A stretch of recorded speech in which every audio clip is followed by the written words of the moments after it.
Judy, this is Mr. Wheeler. Is Mrs. Decker there? Oh, she's not. Well, would you ask her to...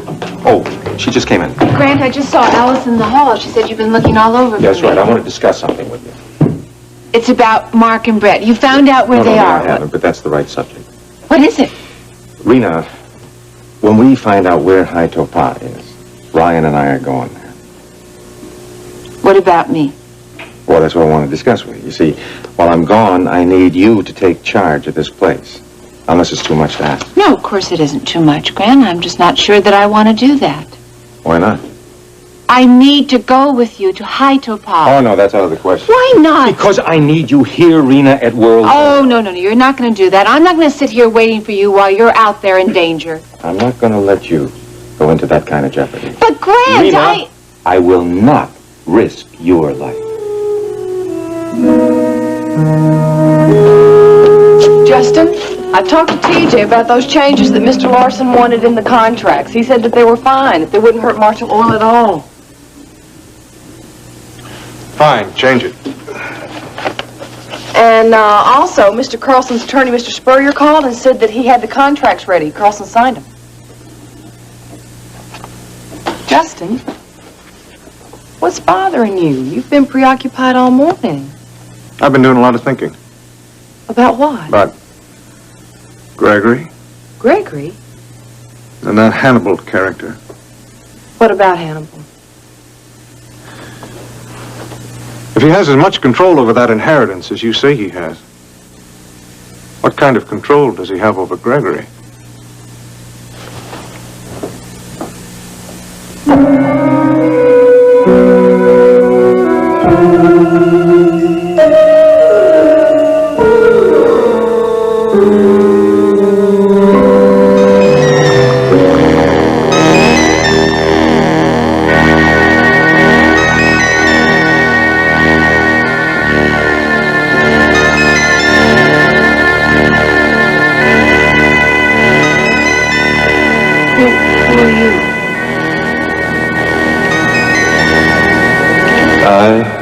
Suta, Lord of Lepented Land.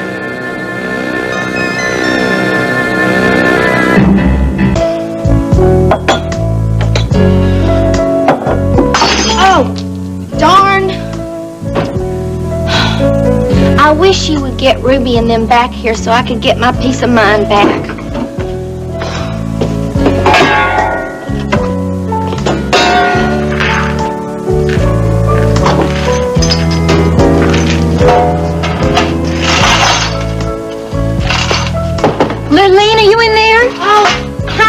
I'm over here. Well, what are you doing down behind there? Well, I dropped a glass. I guess I don't have my mind on what I'm doing. What are you doing here so early? Are you planning on rehearsing? No, I just felt like talking to somebody. Oh, I'll be glad to talk to you. Do you want something to drink? Is there any coffee made? No, but it won't take too long. No, that's okay. I'll just have a soda. Sure. What do you want to talk about?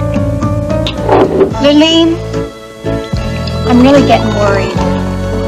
About what? About Ricky. Ricky? Yeah, you know, I still haven't heard anything from him, and I've been asking everywhere that I can think of, and nobody knows where he is. I even went to the Top of the World Club and asked. They haven't heard from him either? No. Now, they knew he was going to be gone for a few days, but he still hasn't called in yet, and they don't even know when he's coming back. I'm sure he's okay, Elena. This isn't like Ricky, Lurleen. His career is the most important thing in the world to him. I'm almost afraid to think it. But what? But I think something's happened to him. Maybe he has a special reason for not telling anybody where he was going. Lurleen, I'm his sister. He would have told me. I mean, he would know that I would worry, and I am. I'm worried sick. I don't hear something soon. I'm going to go to the police. You don't have to do that, Elena. What? You don't have to go to the police. Why not? Have you heard something?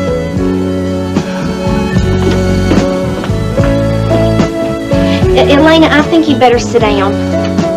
What is it? We better talk. Why are you acting so strange? Because what I'm gonna tell you is gonna sound strange. Tell me about what?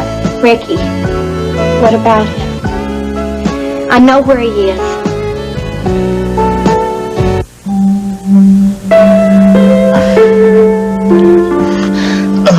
Oh, it's all right, Mr. Walker. You're safe now. You're in a hospital. It's all right. Come on, honey. You're all right. You just relax. You hear me?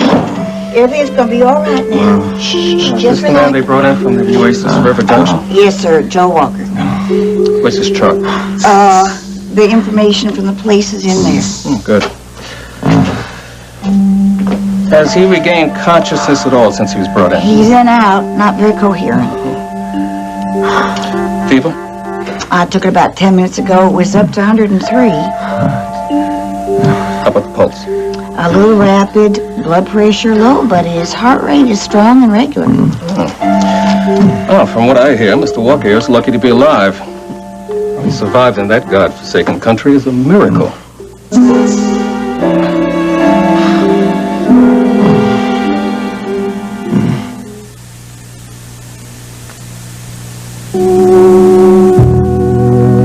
Control over Gregory?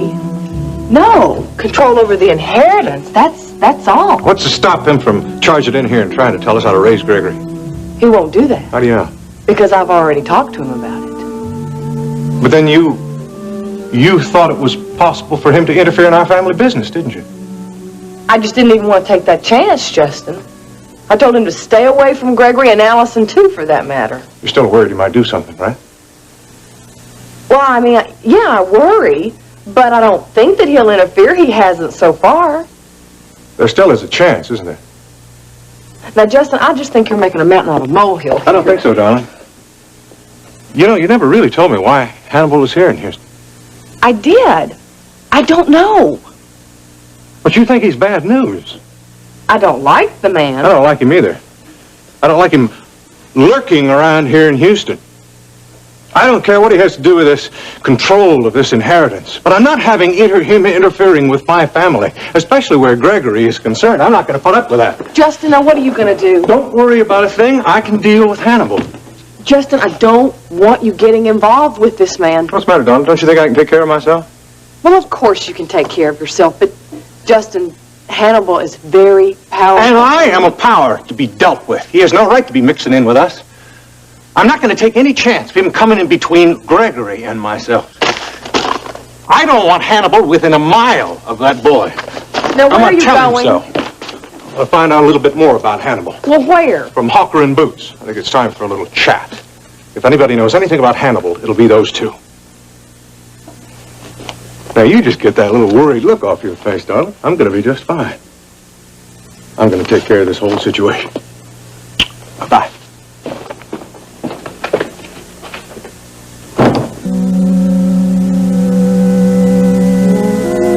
I will go directly to Justin Marshall. I will tell him the truth that you and I know very well. That Gregory Linden is not your cousin. He's your son. Justin, why won't you leave well enough alone? You know where Ricky is? Yes, I do. Tell me.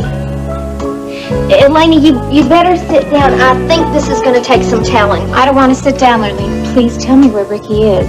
He's gone to Haitopa. Haitopa? Isn't that the place that Joel was going? That's where Joel took Gretchen Randolph, the lady naturalist. Only she's not really a lady naturalist. Why did Ricky go there? Well, he and Brett Wheeler went there together, and now Ruby and Mark have gone there too. All right, wait a minute, Lurleen. None of this is making any sense. Why did all those people go to this strange place? Now that's the part that's going to take some time telling. Well, tell me everything from the beginning. I don't think I can tell it from the beginning. I have been through this so many times already, I don't think I can do it again. Okay, then just tell me why Ricky's involved with this. Why did he go to Haitopa? What's at this place? Well, I don't think anybody knows for sure, but it has to do with a fire compass. A fire compass?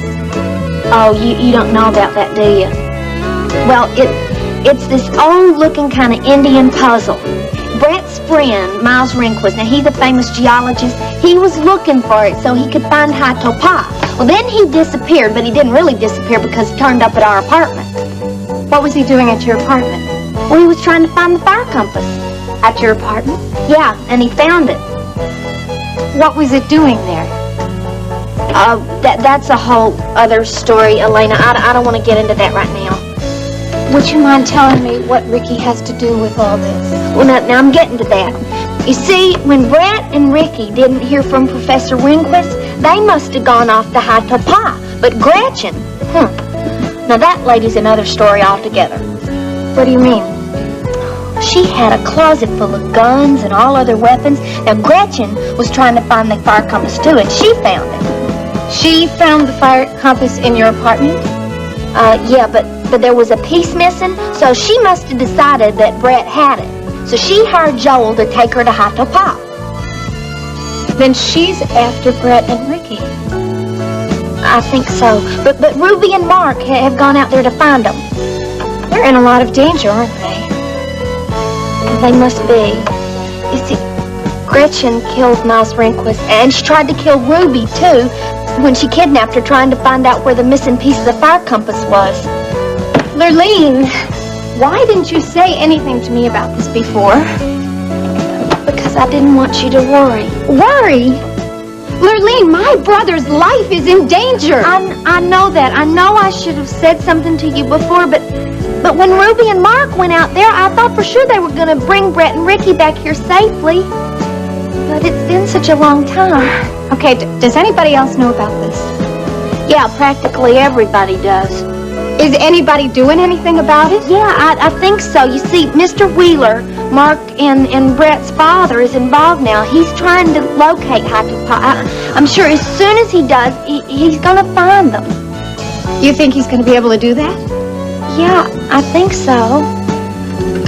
Elena, I've been praying that Ruby and Mark and Brett and Ricky all come walking through that door any minute now. And what do you think their chances are of doing that? I don't know. I just don't know. Anybody home? Shindy, come on in, honey. Do you have a minute? Of course I do. Did you come on down here to see that husband of yours? No, as a matter of fact, I came to see Grant. I thought with everything that was happening, Brett and Mark, I should talk to him. About Miles? The memorial service today, wasn't it? Yes. Did you go? Rena, it was one of the saddest things I've ever been to. Only a few people from the university showed up. Well, what about his family? Well, Miles really never mentioned his family. I'm not even sure he had one. And you know, he'd never let anyone get very close to him. From what I've learned about him, it seems that he preferred it that way, Jenny.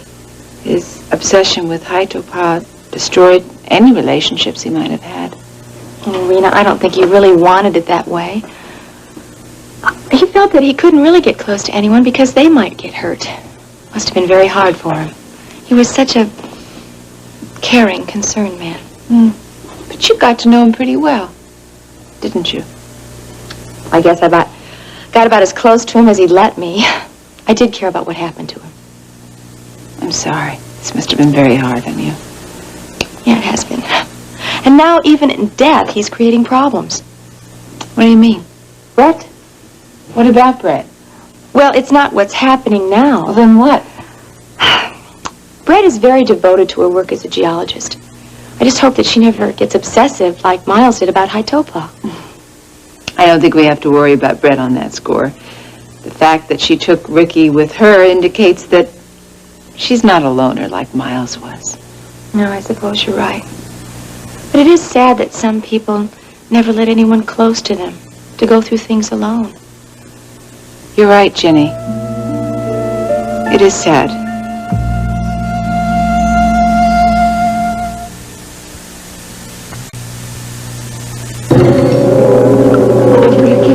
Easy, Brett, easy. Everything's gonna be okay. It was Sutar. What? We got the statue. Is she all right? I'm not sure. What's wrong with her? think she must have had a bad dream. Listen, we have to move on. We have to follow through and find the secret chamber in the oil reserve. Okay, Brett, calm down. Calm down. There's no reason to get excited. There's no sign of Gretchen. Brett, you all right?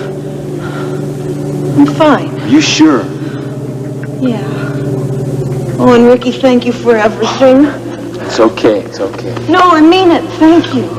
Now listen, I want you to get some rest. Yeah, I'm a bit tired. Well, I'm just gonna rest a little while, then we gotta move on. You still feel a little bit warm, but I think the fever's finally broken. Everything's gonna be okay. I want you to go to sleep. I can't sleep. We got things to do. Okay, just get some rest, all right? Remember, we're here. We'll protect you. There's nothing to worry about. We'll be here if you need us.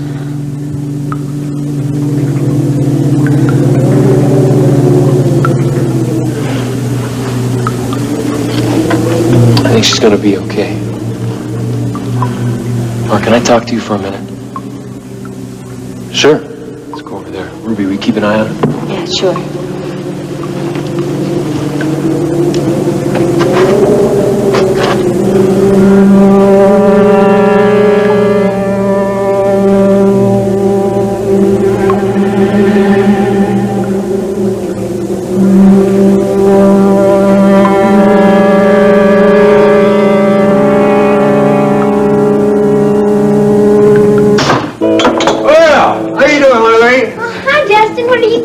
I'm just looking for my friends Hopper and Boots. I'm supposed to be meeting them here.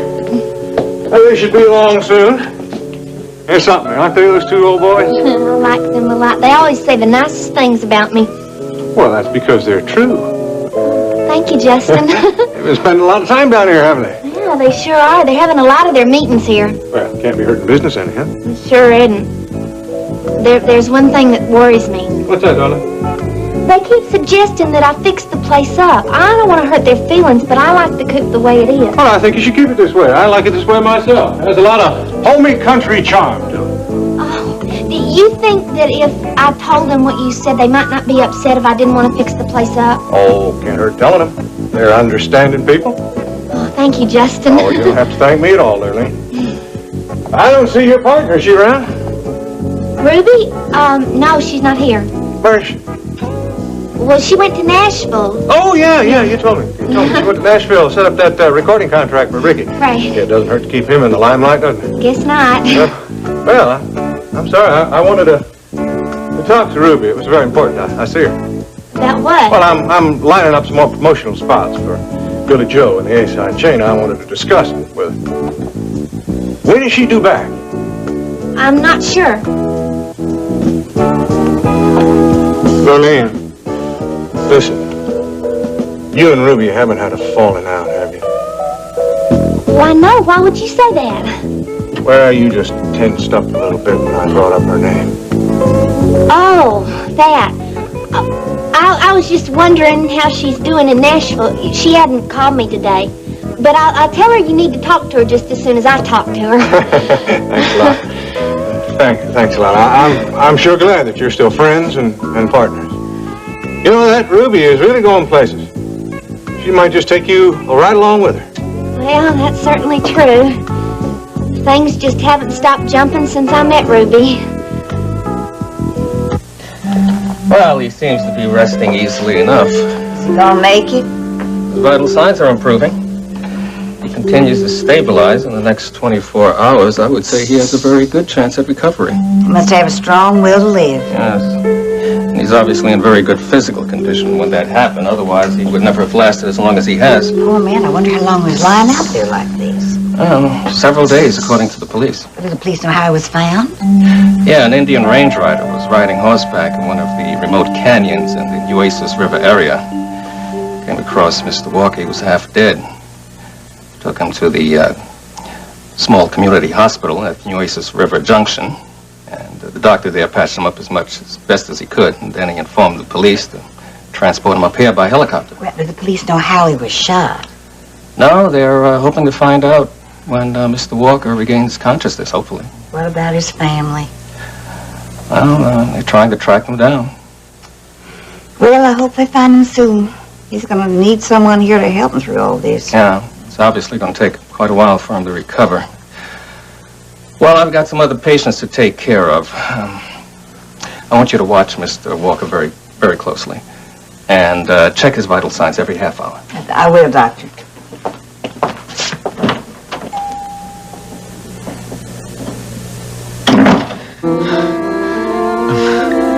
Ricky, Brett, look out.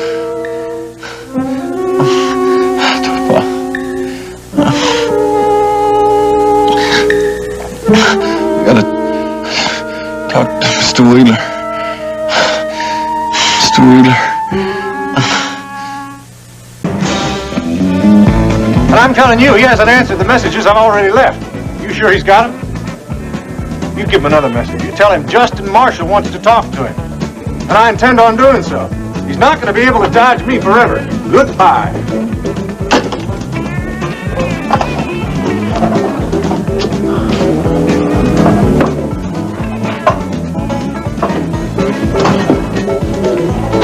Howdy, Justin. Well, Seeing you again. Good to see you two fellas. Sit right down here.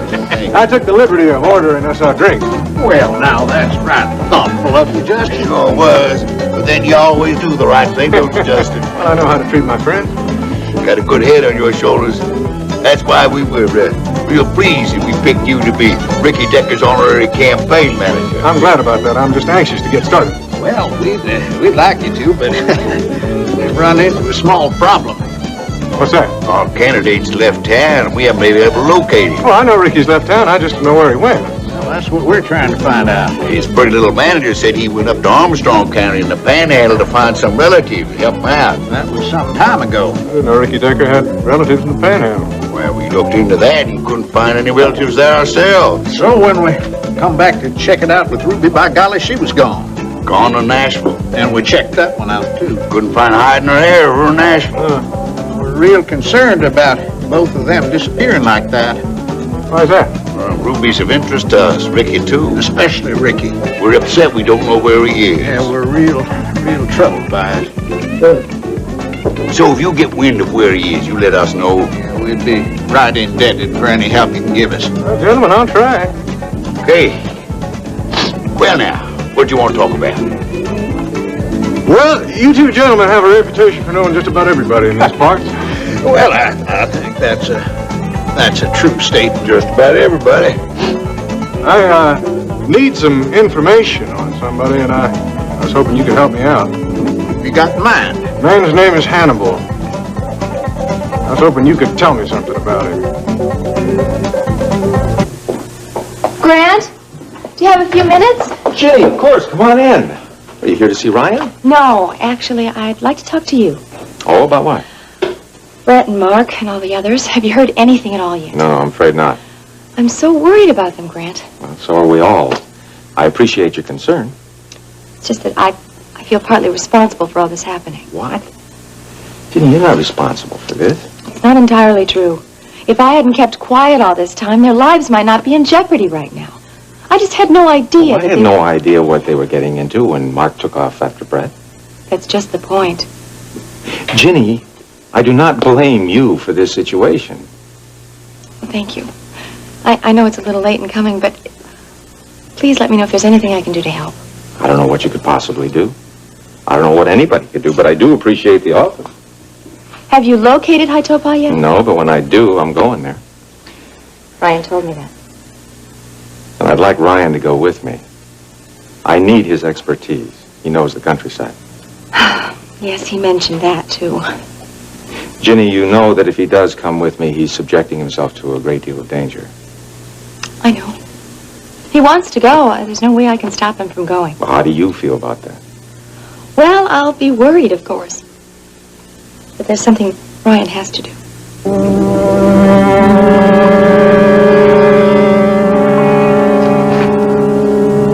Ricky, what's bothering you? I'm worried about her. So am I. You don't still think she's in danger, do you?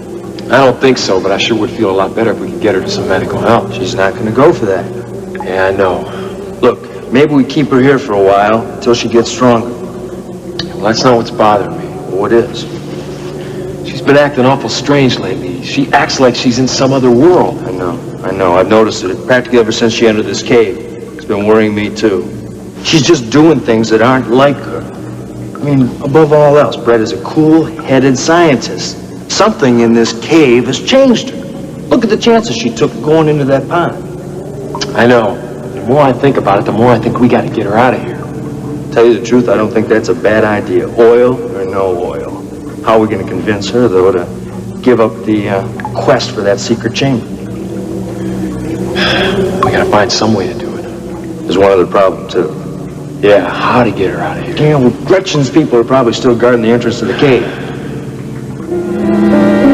You got it. And you're not going anywhere until you lead me to the secret chamber. Hannibal? Why do you want to know about him? He holds control over my wife's inheritance. I want to get a fix on it. He holds control? How'd that happen? I just learned recently from my wife that he's been handling her Aunt Hildy's finances for years. Practically all that money has been invested in his own businesses. Boots, that does come as a surprise, doesn't it? I don't know how we let that one slip by us. Sure does explain why Hannibal wanted us to throw some oil leases in Marshall Oil's direction. Yeah, I think you hit the nail right on the head, Hawker. You mean he was responsible for those oil leases? That's right. I thought you two were behind those. We were, because Hannibal asked us to. And you were doing business with him? We done a mite. What do you think of him? Well, right now, I don't know we could give you a fair answer to that question, Justin. Why's that? Well, we're having a little trouble with the man at the moment. Trouble? Yeah, we've always followed the philosophy, you scratch our back, we scratch yourn. But as far as we can tell with old Hannibal, we're doing all the scratching. You don't trust him? We didn't say that. He's always treated us right in the past. But we don't know why he's causing them to be different now. Any suggestion you could give me on find out what he's up to? Best bet would be to go straight to the horse's mouth. Right. Meet him face to face. Yeah, I've already tried that. I've left a lot of messages for him. He hasn't returned any of my calls. You tried going over to see him at the Spindletop? That's where he spends most of his time. No, I haven't tried that. I guess I'll do just that. One word of advice, though, Justin. Yes. Don't go letting old Hannibal pull any of that fancy wool over your eyes, boy. I won't. Thanks for the advice.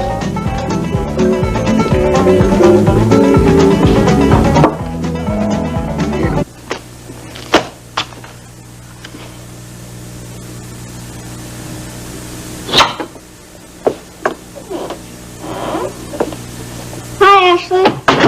Well, hi. What are you doing here? Oh, I came over to discuss something with Marshall. Oh, you did? Well, he's not here right now. He's in a meeting outside the building. Oh. Is there something I can help you with? No, not really. Well, you're welcome to stay here and wait if you want to. Okay.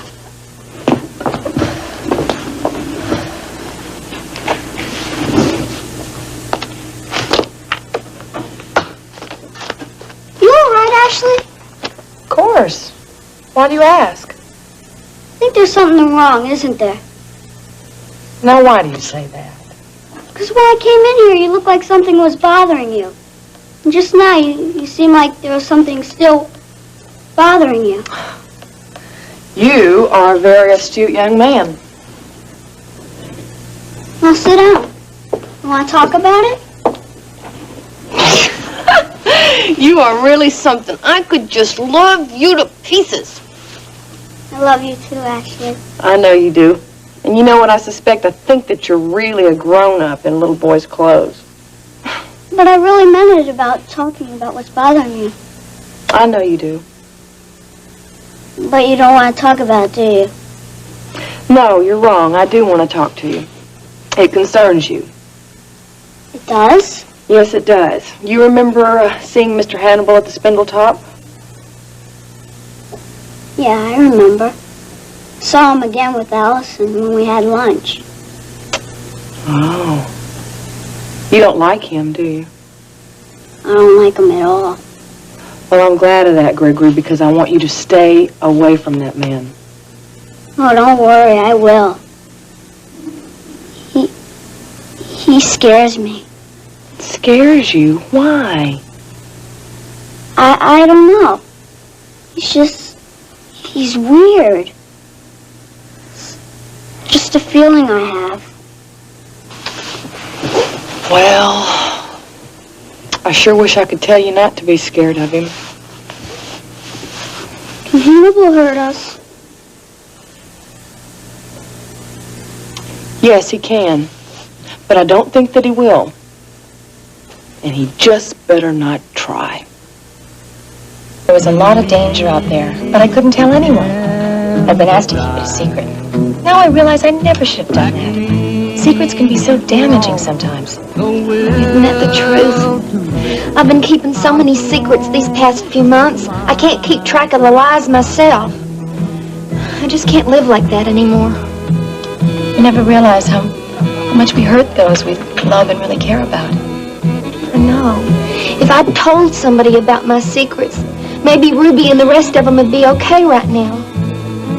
I really care about Ruby, Jenny. I know that, honey. She's my best friend. If anything happens to her, I just don't know what I'll do.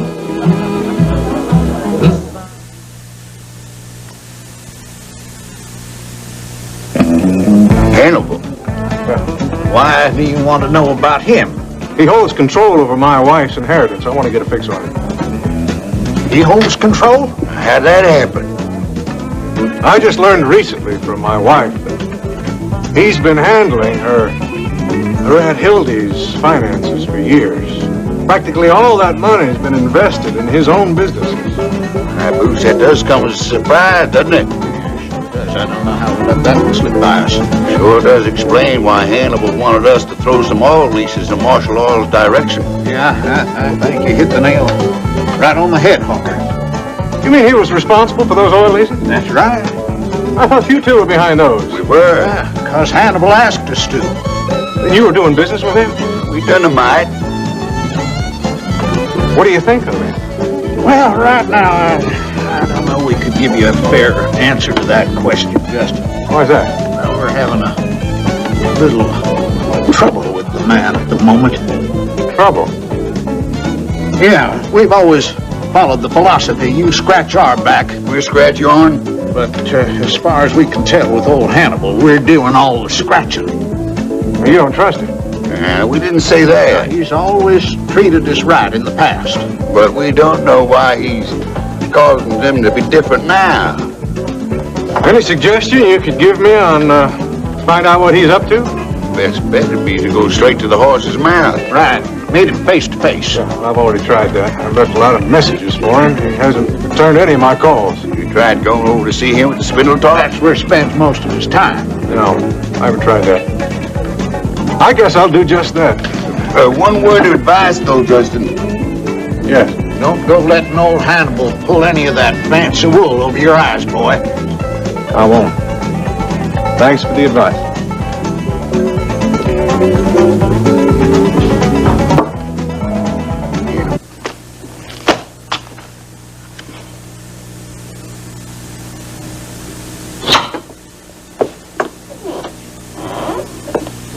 Hi, Ashley. Well, hi. What are you doing here? Oh, I came over to discuss something with Marshall. Oh, you did? Well, he's not here right now. He's in a meeting outside the building. Oh.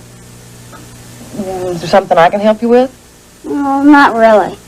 Well, you're welcome to stay here and wait if you want to. Okay.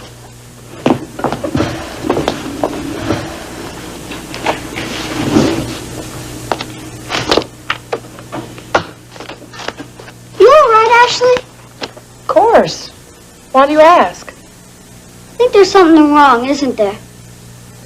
Now, why do you say that? Because when I came in here, you looked like something was bothering you. And just now, you seem like there was something still bothering you. You are a very astute young man. Now, sit down. You want to talk about it? You are really something. I could just love you to pieces.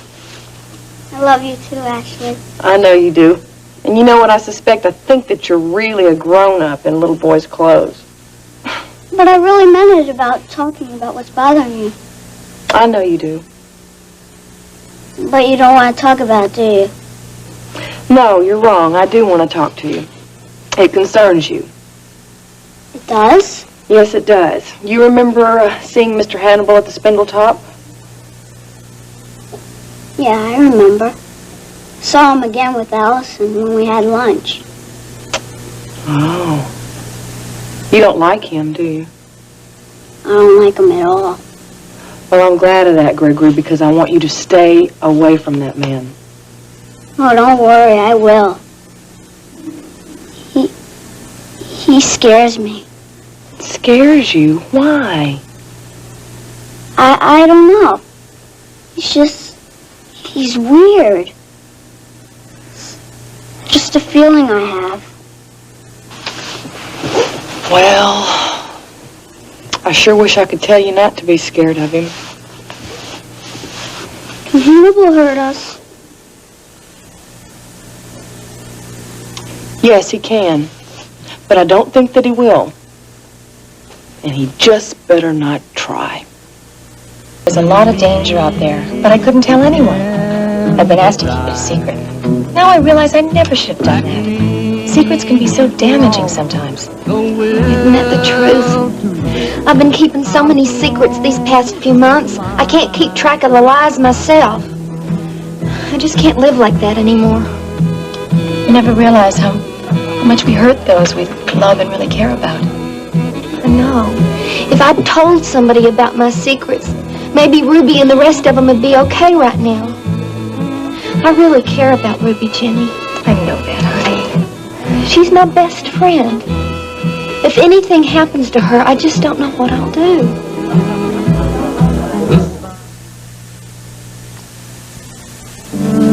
I'm sorry I kept you from your work. Shoot, you didn't keep me from my work. I wasn't doing any good at it anyway. Besides that, I like talking to you. Actually, I'm back. Oh, Marshall! How you doing, Parker? Well, I'm certainly glad to see you. Why are you all the way over here? Well, I found some real neat names for the new mansion, and I came over here to discuss them with you. Oh, great. Let me just make this phone call first. Is that all right with you? Oh, sure, Marshall. Just, did you see Hawker and Boots? I sure did, Donna. Well, what'd they say? Actually, I learned some very interesting things. Like what? Hannibal was behind all those great oil leases coming to Marshall Oil. Well, I figured that. That doesn't surprise me at all. Hawker and Boots were really taken aback when I told them that Hannibal was behind your Aunt Hildy's amassing all that money and ordering you to keep your money invested in his company. They didn't know that? No, I guess their sources aren't as good in Europe as they are here in Texas. You should have seen their faces. Now they know why Hannibal was so anxious for them to help Marshall Oil, to secure your financial position. Yeah, what I wonder is what Hawker and Boots were getting in return. Well, that doesn't concern us, darling, but Hannibal does. What are you going to do? Do exactly what Hawker and Boots told me to do. Confront him face to face. You're going to go to him? Why not, darling? Sure I am. I like him helping Marshall Oil, but I want him to know right away that that doesn't give him the right to butt into our personal lives. You're going to see Mr. Hannibal? That's right, partner. Oh, I'm glad, Marshall. Glad? Why do you say that? 'Cause I don't like him very much. But if you're going to see him, you can make him stay away from us. You bet I can. That man is not coming in with a mile of you. All I can think of right now. You're determined to go to High Topar, aren't you? Of course I am. Brett, Mark, and a lot of lives are in danger. Grant, I beg you let me go with you. Rena, there is something that you can do for me. What? Now, we both know that Gretchen Randolph is not in this alone. I mean, somebody's behind her, someone or some organization. Would you track that down for me? I'm ahead of you. I've already set up another appointment with Mr. Barker in security for later today. Good. You see, as long as you're on top of things, everything will be fine. Now, I'm going down to the map room. Grant, may I say something first? Sure, what? Ginny said something to me today that concerned me very much. What? She feels that Miles Rehnquist died because he wouldn't share his problems with anyone. Well, that's possible. I have a question. What? Is that what you're doing with me? Rena, I am not shutting you out. I need your help. You're going to High Topaz. No help to me at all. I need you here. I don't want you in that danger. I don't want to have to worry about you. Can you understand that? Yes. I think I can.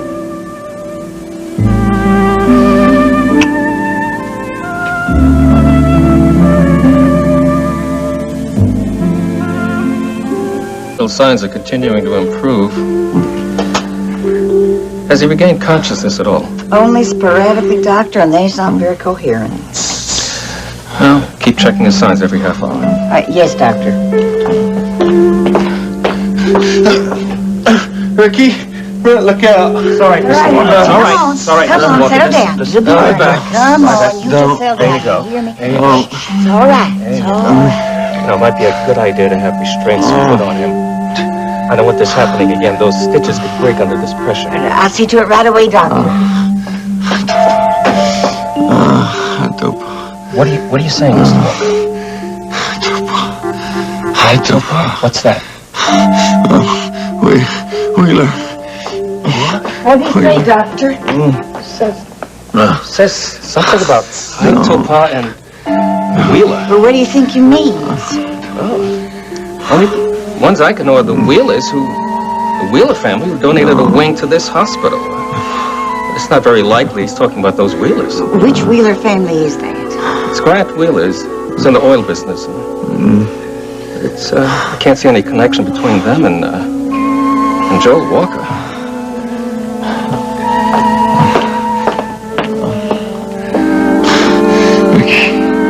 Red, look out. Look out. Going anywhere till you calm down. I can't calm down. Don't you feel it? Feel what, Brett? The secret chamber's pulling me Brett. to it. We gotta go on. Brett, now what's your hurry, huh? Now come on, the secret chamber will still be there tomorrow. What we're worried about is you. Are you okay? I'm just fine. Brett, I want you to get a good night's sleep. Now, if you feel okay in the morning, we'll go on. I promise you. Okay. Thank you, Ricky. Brett, will you put the letter away? Get some rest. I'm just gonna check out something. I wonder where Gretchen is anyway. Those shots sounded awful close. Those shots were real close. Mark, one of us is going to have to take guard again tonight. I will. I am still worried about Brett. I want you to keep an eye on her, okay? You think she's gonna just take off tonight or I something? don't know about that, but she's not going to get out of my sight. Where are you going? Going over here. Can I come? No, Ruby, you just stay right here. Come on, you're going to need your rest too, okay? Tomorrow we're gonna find the secret chamber. I just know it.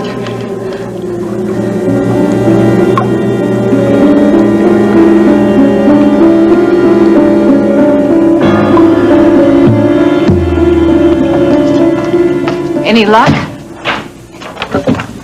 No. I'm beginning to doubt that any place called Hytopa exists. You're tighter than a drum. That's a frustration. We're not getting anywhere. Find it. We're running out of time, Rena. Maybe I ought to call in the authorities. I thought you said you didn't want them involved. I didn't want them compounding the problem, but I may have to. Well, before you do that, let me tell you what I've been up to. I just came from a meeting with Mr. Barker. Your chief of security has some very impressive connections. What kind of connection? He knows everyone. Grant, I'm convinced that if anyone can give us a lead on this mysterious Gretchen Randolph, Barker's our man.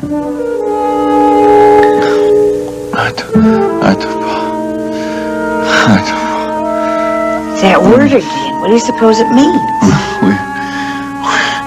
World oil. He said world oil.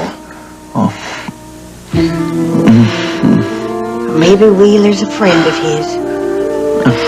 It's a possibility. Now, anything I can do? No, you just stay here, and if he comes to again, you just try and make sense out of what he's saying. World Oil. I'm just going to call World Oil. There just might be a connection.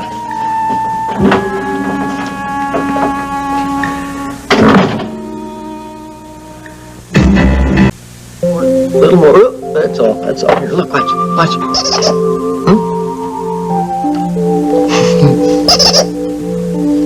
That's good stuff. Boy. Yeah. More?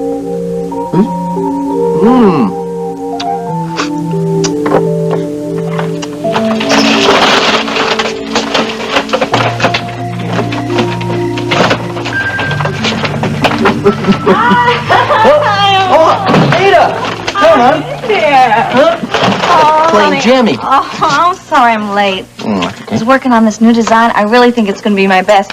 And Paige thinks it's going to be a real big seller. Well, that sounds great. Yeah. Hi there, sweetheart. You miss Mommy, huh? Hey, look, hon, why don't we go out for a bite to eat, and then you can tell me all about it, huh? Yeah. Oh, I just happened to have gone shopping and gotten fixings for tacos. Tacos? Uh-huh. I know it's your favorite, and I thought we could have a nice, quiet, evening at home. Wouldn't that be fun? Well, when you put it that way. Mm-hmm. I promise. It would be a whole lot better than spending some time at those stupid restaurants. That's what you want. I don't want to share you for a moment with your adoring public. Want to give me a hand? Sure. What do you want me to do? Let's see. I got onions or cheese. Oh, and please say onions because my mascara will run. Give me the onions. Give me the onions. Thank you. I'll start with the cheese. All righty. Hey, didn't open the mail, huh? Hey, it's just Bill. Oh.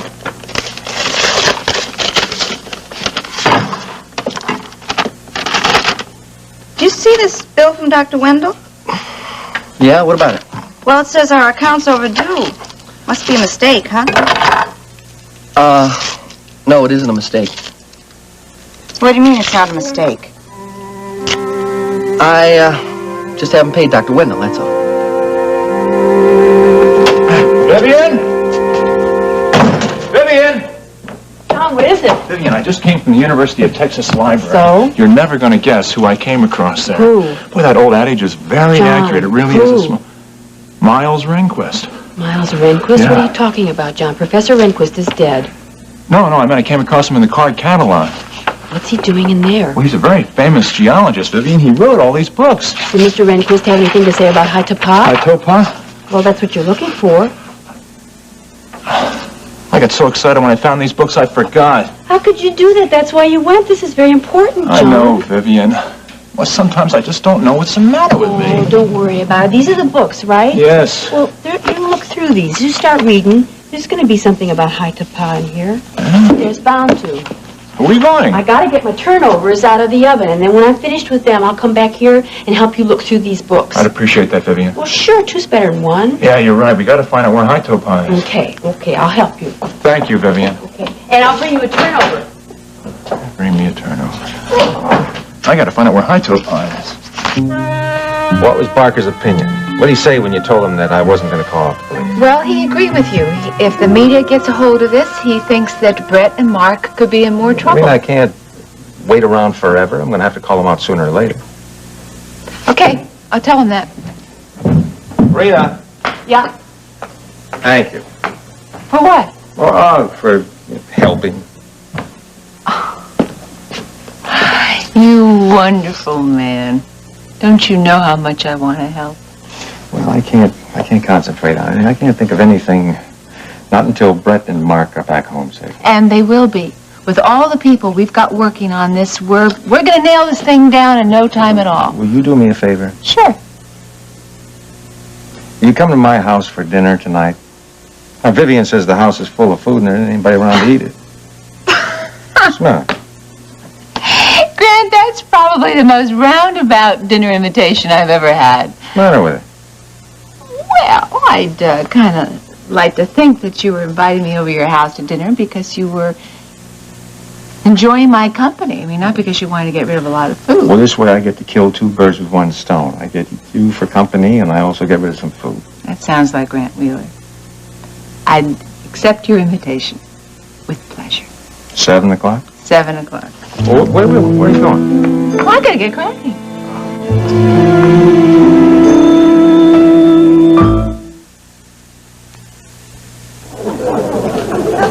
was just thinking about you. Where are you? Yeah, I was hoping you'd drop in tonight.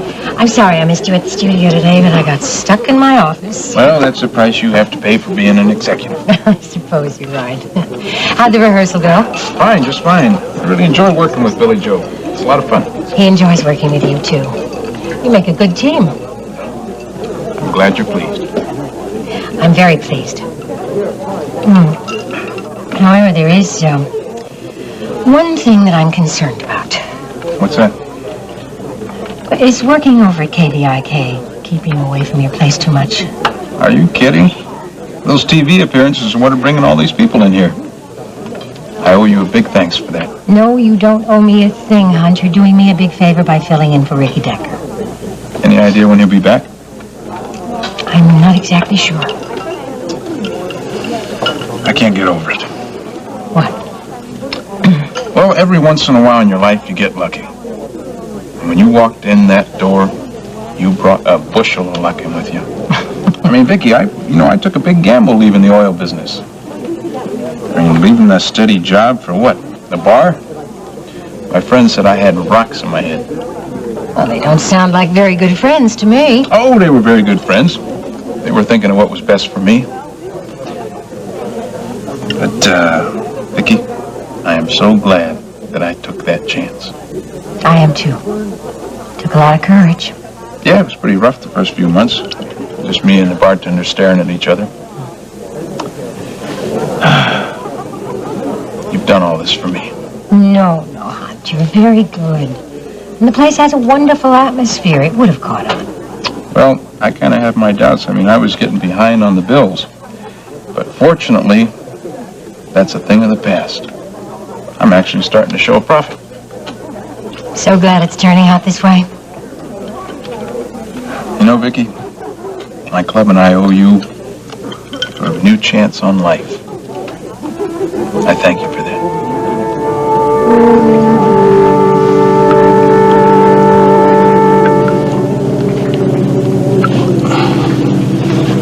There you go.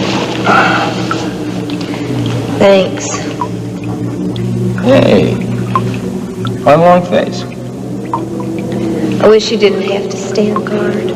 Well, I wish I didn't either, but you know I have to. I'm going to be worried about you. Well, I'm a big boy. I think I can take care of myself. I know you can. But I'm going to be lonely. So am I. Sometimes I wish I were more like Brett. Why? I don't know, she's so brave.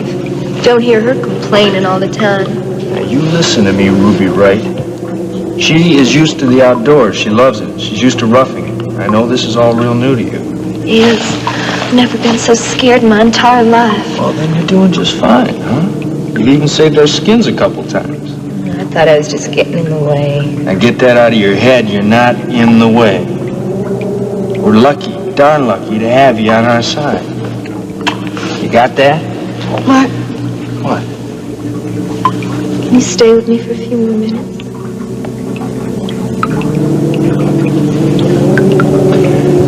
Yeah, I think that could be arranged.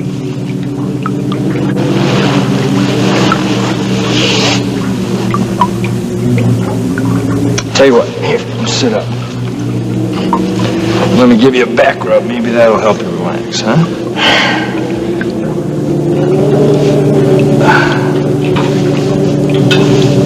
How's that feel? Wonderful.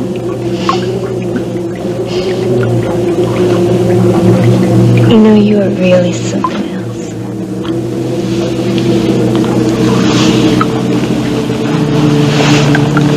Oh, yeah? Yeah. Yeah? Yeah. Well, you're pretty special yourself.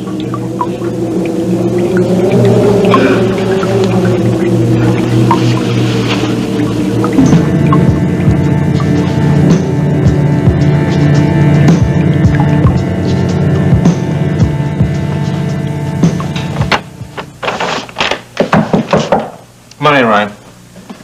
Any luck? Nothing. How about you? Nothing but a lot of eye strain. Well, it's got to be somewhere, Ryan. We could just pinpoint the area. It's about time we got a break. Hey, why don't you go home and get some sleep? You look like you could use some. Ryan, I can't sleep. Not with Brett and Mark out there somewhere. It's been hard on you, huh? Well, the hardest thing is no information. Look, I have this feeling we're going to get lucky real soon. Are you ready to go the moment we find out anything about it? Absolutely. One of the World helicopters is standing by, waiting for orders. Everything's on board. Good. Oh, excuse me. Yeah. Dr. Holland. I don't know any Dr. Holland. Well, what does he want? All right, I'll talk to him. You know anybody named... hello? Yes, this is Grant Wheeler. Joel Walker? No, I don't know anybody by that name. Oh, wait a minute. Wait a minute. I may know something about that. I'll be right there. What's that all about? Ryan, this may be the thing we've been waiting for. There's a young man lying in the hospital. His name is Joel Walker. Now, the guide that took Gretchen out to Haito Pa was named Joel. Let's go. Come on.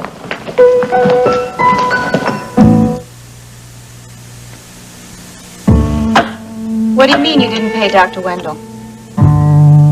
I just didn't pay him, that's all. Why not? You're usually so good with the bills.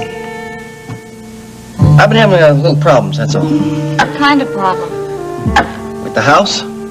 What about the house? Every time I turn around, the contractor's asking for more money. Honey, I know how much this house means to you, but if we don't have enough money, This is then for you, Nita. It's for you and Billy Joe Jr. And he'll be a lot happier in a nicer place with a lot more room. He's a baby. He doesn't need more room. Hey, do you remember why you were building that house in the first place? Sure, I remember. I wanted to show you how much I loved you, and I thought the mansion would bring you back to me. Well, I'm back. Oh, honey, I don't need any big fancy house. All I want is for us to be together. Nita, this is something I want to do. Oh, Lord, you're so darn stubborn. And as soon as we're done, as soon as that mansion's ready, we're all going to move into it, too. You know, I'm making pretty good money right now, you know. Could come in handy with the house. Nita, there's something you and me have got to get straight here, okay? What's that? I'm not going to use any of my wife's money to build this mansion. This is something I want to do for you, Nita. It's something I want to do for you. I got to do it by myself. Well, I want to help. I don't want it that way, Nita. Please, just let me handle this thing myself, okay? How?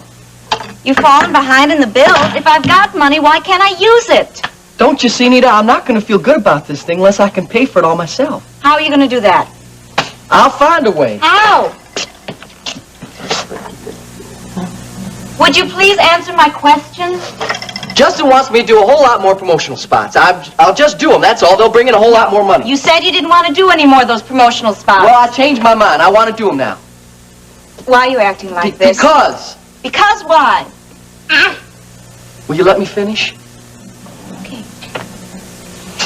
Because, Nita, I promised you that I'd build that mansion for you. And I'm going to do whatever I can to keep that promise. It doesn't matter how I feel, huh? I didn't say that, honey.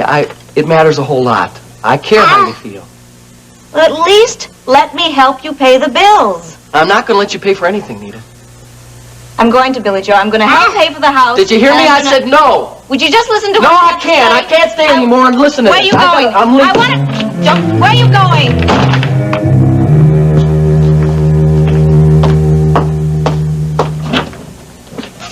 Dr. Holland? Yes, are you Grant Wheeler? Yes, I am. This is my colleague, Ryan Connor. Hi. Nice to meet you both. Well, it was good of you to call. Well, he keeps calling out the Wheeler name. First, it sounded a little incoherent. What happened to him? He's been shot in the abdomen, suffering from a concussion and exposure. Is he going to make it? Some sort of luck, I think he will. Do you have any idea how it happened? Well, the information we're getting is kind of sketchy, but apparently an Indian range rider found him out in the boondocks, took him to the little community hospital at Nueces River Junction. Now, I've informed the police of everything that I know. And, apparently, he's been out there with this injury for some time. Where did all this happen? In west central Texas, in the canyons just north of the Nueces River Junction. Doctor, he's coming around. He's been coming around a bit. don't expect to make too much sense out of what he's saying. He's been mumbling like this for some time now. What about High-Topa? Ricky, Brett. Joel, what about Ricky? What about Brett? Doctor? Brian, he knows what happened. Doctor, when can we question this man? What can we talk to him? Well, it's hard to say. Right now, all he's muttering is High-Topa and your name. Is he a friend of yours? No, I've never seen him before in my life. Well, why does he keep mentioning your name? Well, I think he's trying to warn me. Of what? Doctor, this is a long story, but I have reason to believe that the lives of my son and daughter are in danger. In a place called High-Topa. The problem is that I don't know where this High-Topa is, and I believe that man can lead me there. Well, it's going to be quite some time before he starts making sense. Well, would you call me the moment he comes to? Day or night? Yes, I will. It's important, Doctor. It's terribly important. Hello, Vivian. So early. Mr. Wheeler said that you were coming for dinner. I haven't got anything ready yet. The roast isn't even in the oven. I'm sorry, Mrs. Vivian, will you calm down, please? I know dinner isn't ready. I'm not here for dinner. You're not, but Mr. Wheeler said that you were... Vivian, listen to me for just 1 minute. Now, I got a call from Mr. Wheeler's secretary to say that he's on his way to the hospital. He's on his way to the hospital? What's wrong with Mr. Wheeler? There's nothing wrong with Mr. Wheeler. Why is he on his way to the hospital? Because a young man was admitted into the hospital who keeps saying the same word over and over again. What? High-Topa. Really? Does he know where High-Topa is? Well, that's what Mr. Wheeler is hoping. John, would you please take the car to the hospital and meet Mr. Wheeler there? Yeah, I'm on my way. Oh, Thank you. Mrs. Decker, wouldn't it be wonderful if they could find out where High-Topa is? Sure would be, Vivian. Then maybe we can bring Mark and Brett back home, huh? Your luggage, ma'am. Have the other car bring it. Very good, ma'am. Now, take me to the Wheeler residence at 95783 River Oaks Boulevard.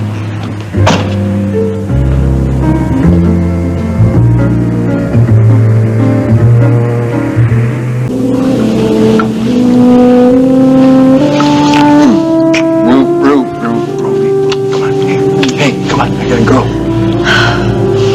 Promise me you'll be careful. Yeah, I promise I'll be careful, okay? Wait. Just do one more thing for me before you go, all right? What? Kiss me again.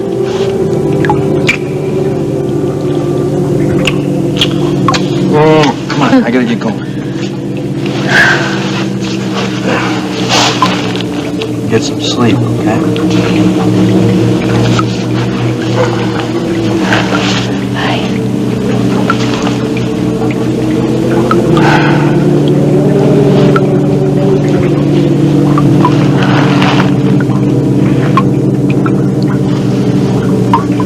Ricky? Hey, you're supposed to be asleep. Well, I was, but I can't stop thinking about Sutar. That's really got you bothered, hasn't it? Yeah. You want to talk about it? Ricky, I don't think it was a dream. It was so real. Yeah, but lots of dreams seem real, honey. Don't you remember when you were a kid and you had a nightmare? No, it wasn't anything like that. What was it like? I saw Sutar standing right over there.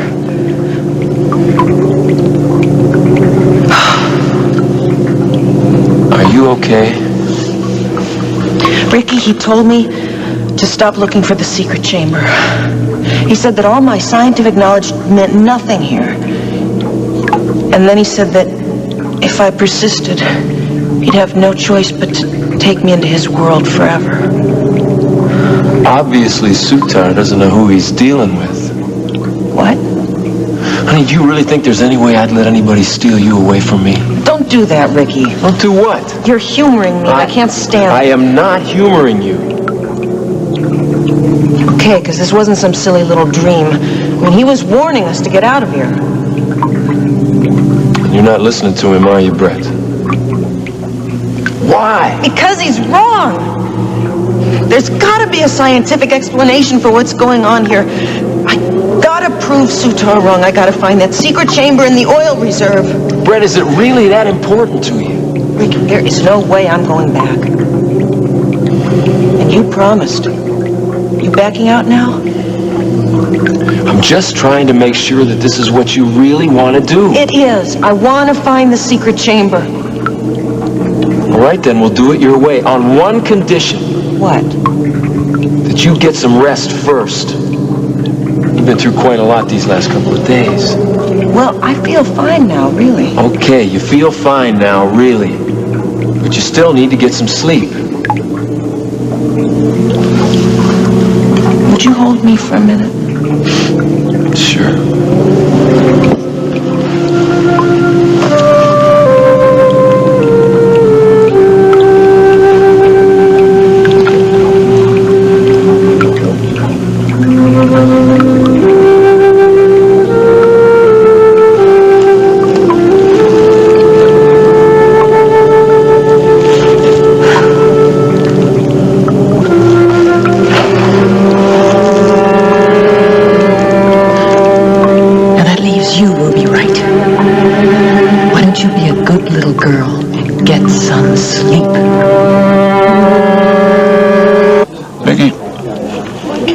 Something I really want to know about you. What's that? What is it that drives you? I'm not sure I understand. Oh, I think you do. I mean, the power like you have doesn't come that easy. You had to make some sacrifices along the way. I don't think I'd call them sacrifices. Oh? What would you call them? I don't know. Well, there have been a great many times I've been very grateful to have my work. Sometimes people are successful in business because other areas of their life aren't fulfilling. Yes, I guess there's a certain amount of truth in that. Do you bury yourself in your work, Vic? Maybe I do, but I don't think there's anything wrong with that. I didn't say there was anything wrong with it, did I? No, I guess you didn't. Vicky, you're a very imposing lady. Oh, good heavens, I don't think I like the sound of that. Make me sound like Mount Rushmore. Now, please don't take this the wrong way. But you strike me as a person who has a lot of strength. Very private, am I right? Perhaps. And you never told anyone when you were hurting, did you? I don't like to bother with, well, I don't want to bother other people with my problems. Vicky, maybe the people who love you want to help. Maybe they're afraid of intruding. Do you understand what I'm saying? I'm trying. Vicky, I'm your friend. If there's any way I can help you, I wish you'd let me.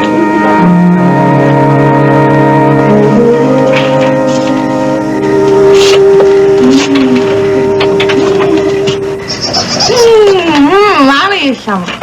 Good for you. I'm back.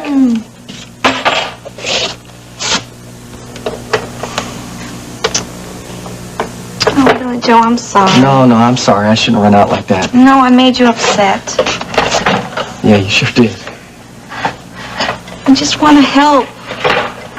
I love you. I love you too, honey, but I just can't accept your help on this. Why not? Huh? I just can't. I just wasn't brought up this way. Honey, I'm your wife. And I'm your husband.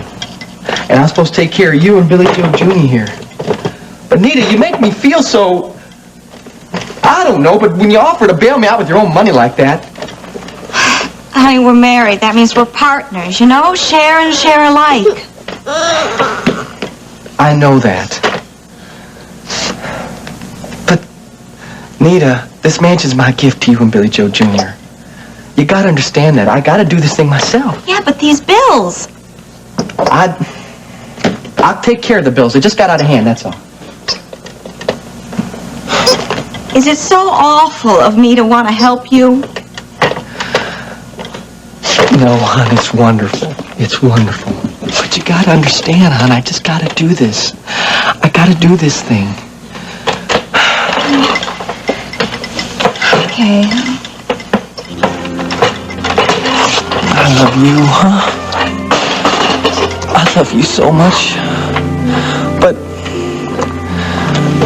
I'm sorry I ran out like that. I'm sorry, too. Look, let's just stop saying we're sorry. Let's just get some dinner on the table, all right?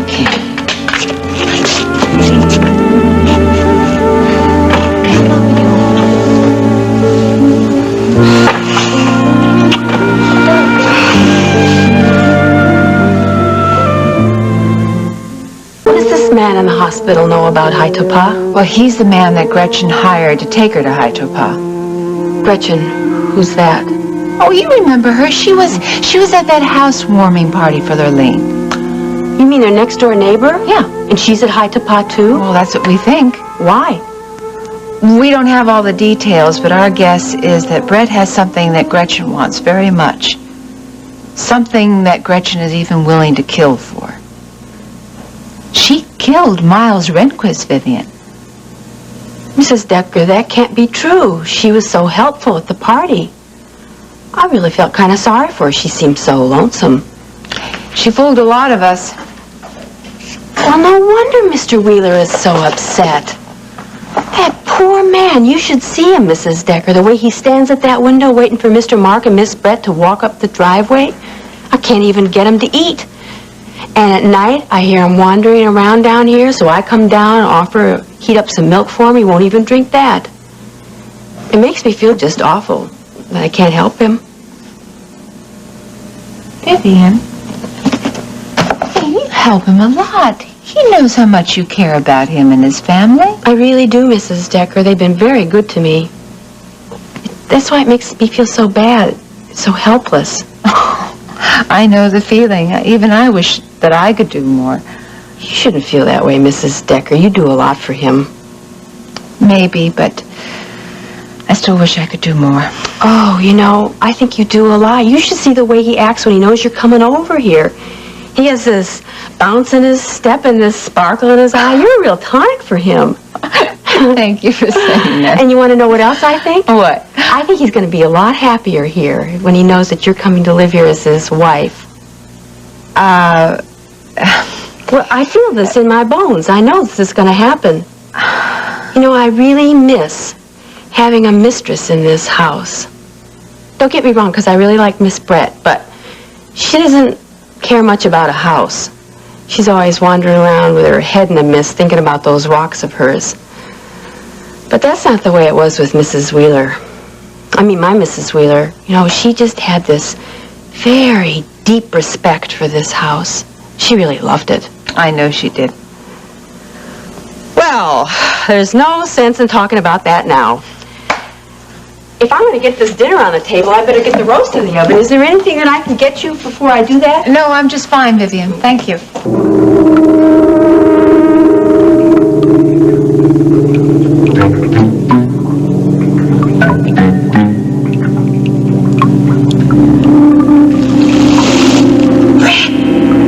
Ricky.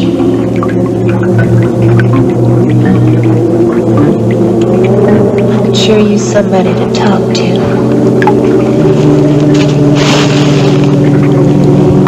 It's all over town, that it's all over now. Everyone's saying it's true. They say, na na na na na na.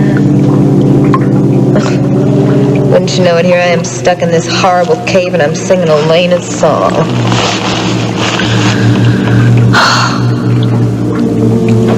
Wonder how things are going back at the coop. Poor Lurleen. She must be worried sick about me. When I get out of here, I'm gonna make this all up to her. I swear I will. She's the very best friend I ever had in my whole life.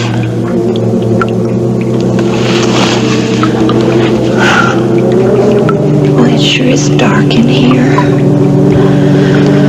Oh, stop it, Ruby. Come on now. Just lie down and get some sleep. You're gonna drive yourself crazy.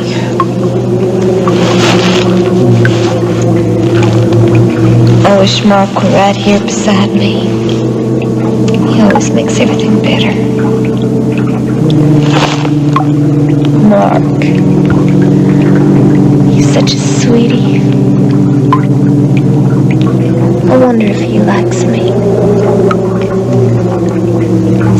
does.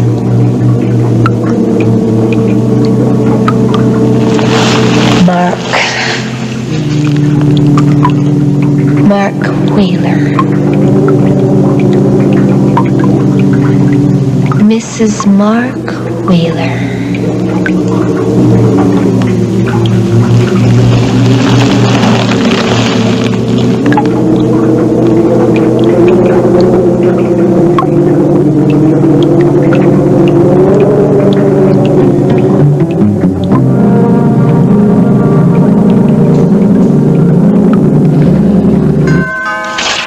I'll get it, Vivian. No.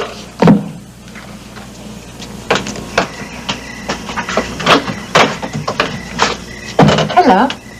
Hello. May I help you? Is Mr. Wheeler at home? No, he's not here at the moment, but perhaps I can help you.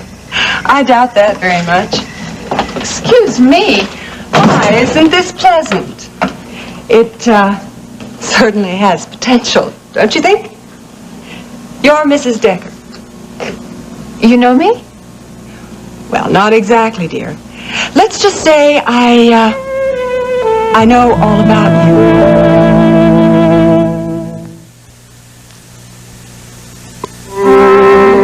You've already helped me a great deal, Aunt.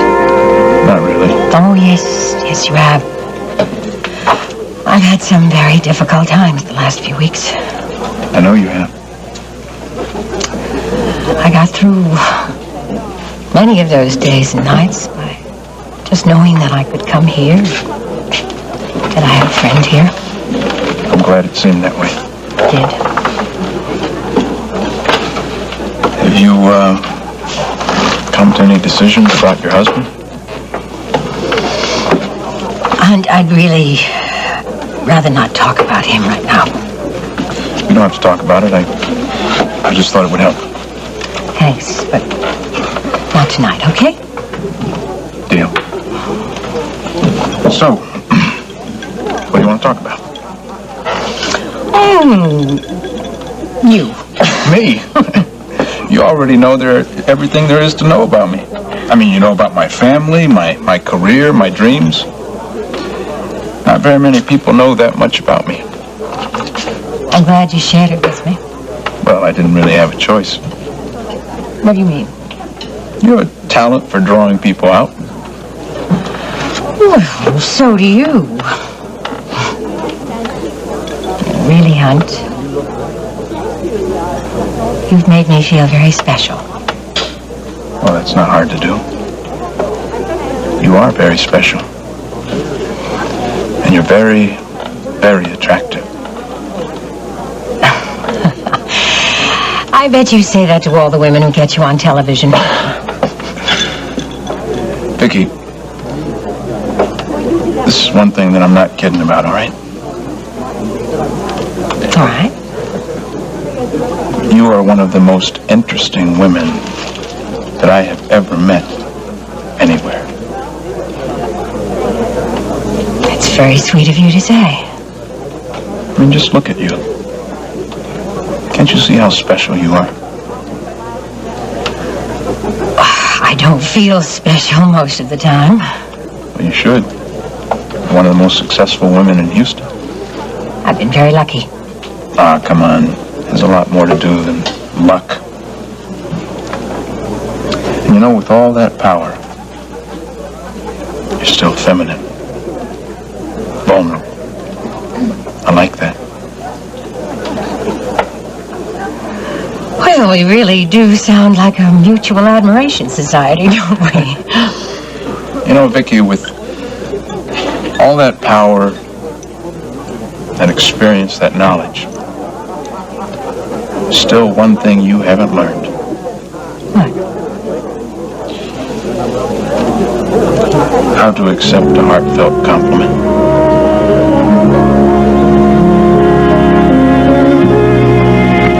Well, I wish I could be more specific, Mr. Wheeler, but there's really no way of telling when Mr. Walker will be strong enough to answer your questions. But you will call. Yes, I will. Grant, if you don't mind, I'm going to head back to the map room. At least we have the jumping off point. Now, that's Nueces River Junction and the canyon country beyond it, right? Yes. Okay, that's a big help. Thank you. I'm going to hang around here for a little while. Let me know if you find anything, will you? I will, yeah.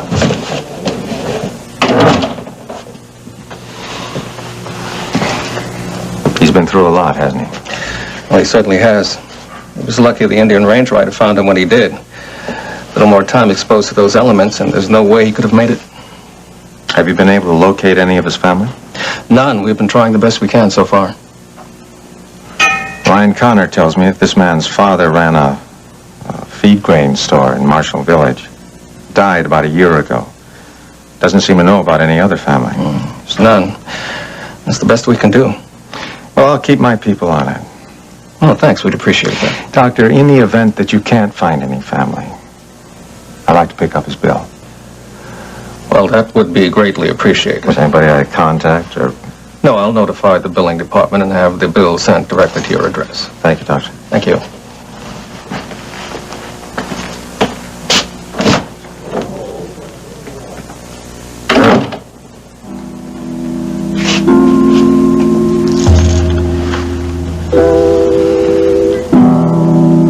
Joe,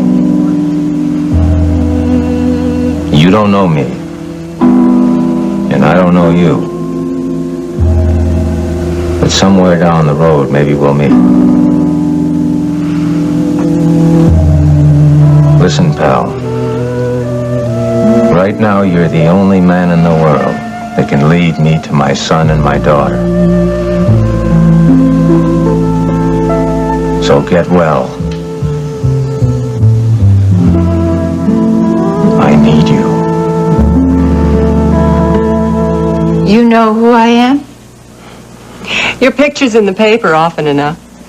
Actually, you're much prettier in person. Thank you. Now, may I ask you what gives you the right to come waltzing in here like you own the place? Actually, I have every right to be here. Oh, do you? Yes, I do. Suppose you tell me who you are and what you want. Certainly, dear. I'm Mrs. Grant Wheeler.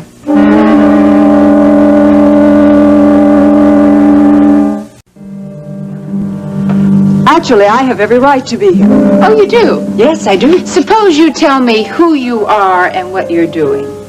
Certainly, dear. I'm Mrs. Grant Wheeler. I see. Do you? Yes, I do. Grant's told you all about me. Well, not all. But enough. Tell me, do you know where my husband is? Not exactly, no. Typical. Obviously, Grant didn't realize you were coming in today, otherwise I'm sure he'd be here now. Obviously. Tell me something, does he know where our children are?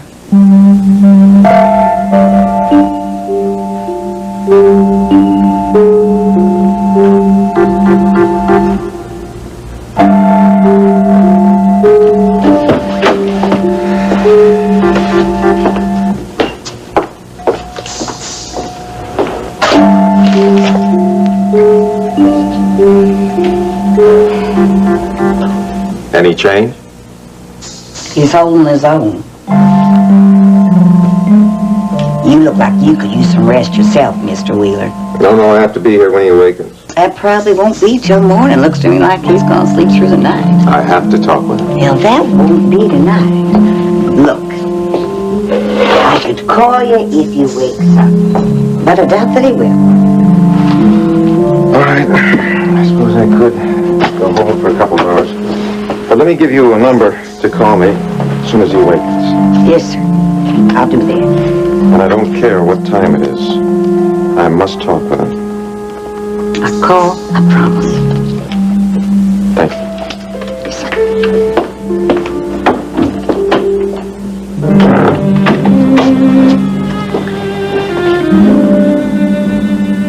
I hope you know where Mark and Brett are. You've got to.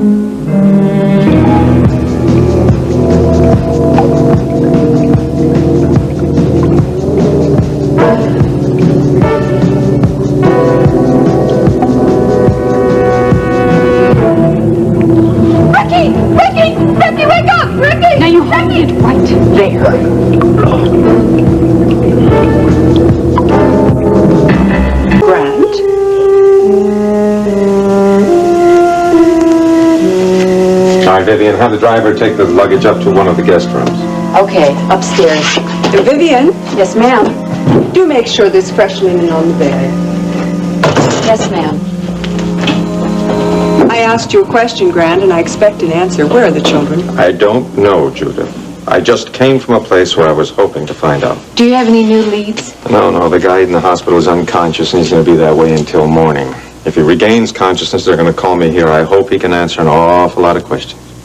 What does this man have to do with Brett and Mark? Judith, that's a long story. I'd like to hear it. Rena, would you like a drink? No, thank you. I'm waiting, Grant. There is a man in the hospital, and he is suffering from a gunshot wound in the abdomen. And? I think he knows exactly where Mark and Brett are.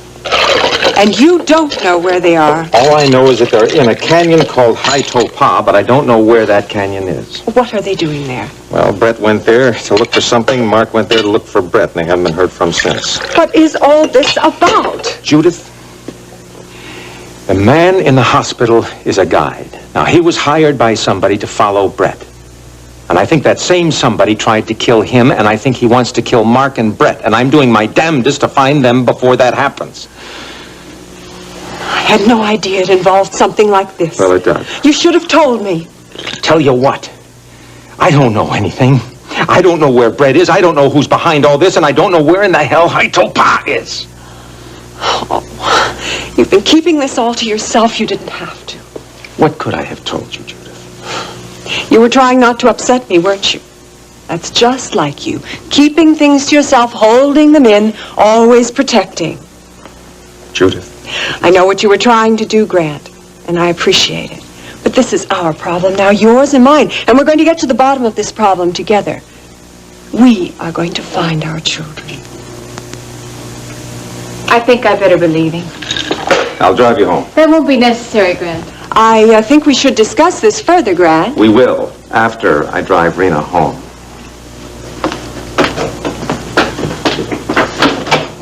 I wish John were here to meet you. You could give him some pointers on chauffeuring. Don't forget my trunk. There's more? Vivian, I'd like another drink. What? Pigs, look, I didn't mean it that way. Wait a minute. You mean you didn't mean it? You No, I do want to marry you. I want to marry you more than anything in the world. It's just that... Well, what? I sure wanted to do it more romantically than this. You mean sort of like it's usually done? Well, that's right. You mean one knee kind of thing? Well, exactly. Instead, I just go and blurt it out. Well, Mr. Canfield. Whoa, he certainly got my attention with that one. Took my breath away. I wasn't really expecting that. Well, then I hope you do the unexpected. And say yes. Oh, TJ, I want to so much. Well, then do it. I can't. Paige. No, I can't right now. I need more time to think. About what? Look, it's very simple. Look, I love you, you love me. What else is there to think about? TJ. Why? Because there are things from both our pasts that we have to reconcile. I thought we'd already done that. I have to have more time. All right. I won't push it. Thank you. But I hope you know how strongly I feel about it. And you. I do, darling. And that's the word I want to hear you say. And I want to hear you say it soon. Oh, TJ, I love you. And I love you, Paige. More than you'll ever know.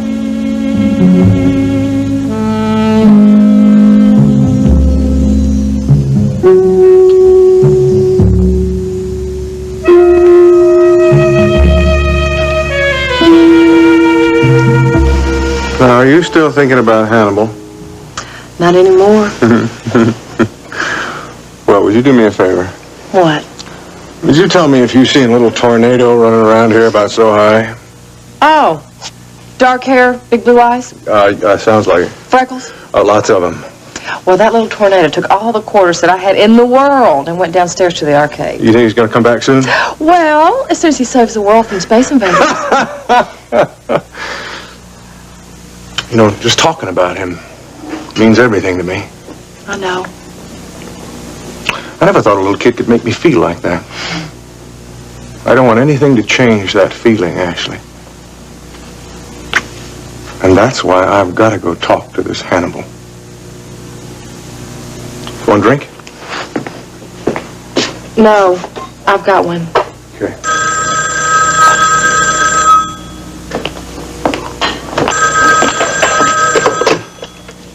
Hello? Good evening, Ashley. I have a message. Your husband wants to speak to me. Just a minute. By the way, how's Gregory getting along?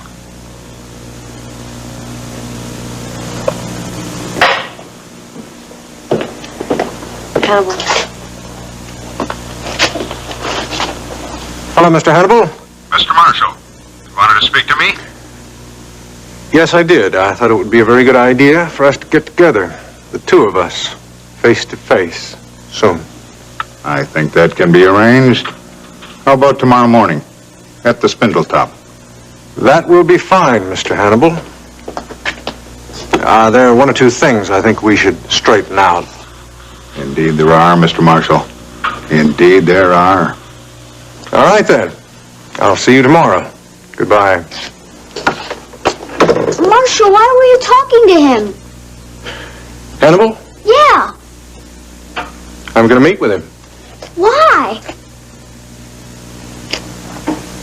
Make sure he doesn't bother us anymore.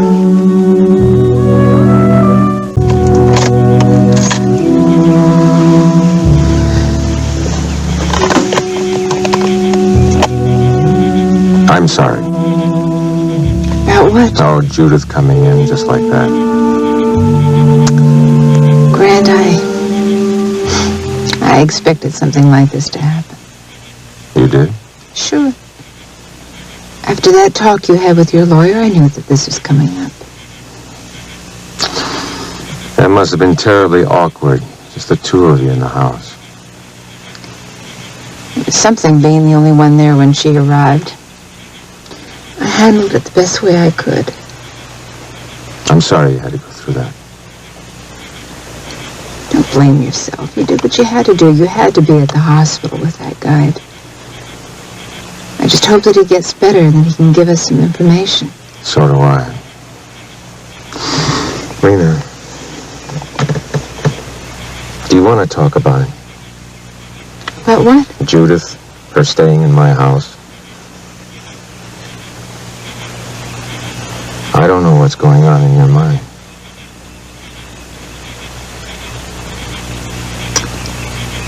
You didn't have a choice, Grant. I know that. With the kids, with Mark and Brett. She's their mother. That's where she belongs. I think she set this up. Of course she did. That doesn't change anything. Nothing changes, not until Brett and Mark are back home safe. Rena, she loves the children. She really As any does. mother would. And I don't think I can hurt her. Not now. Not with what's going on. I understand.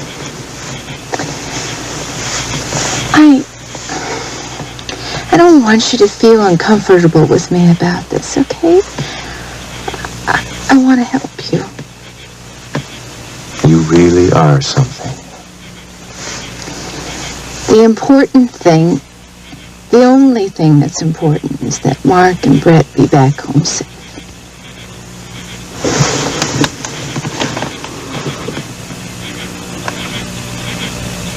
I love you.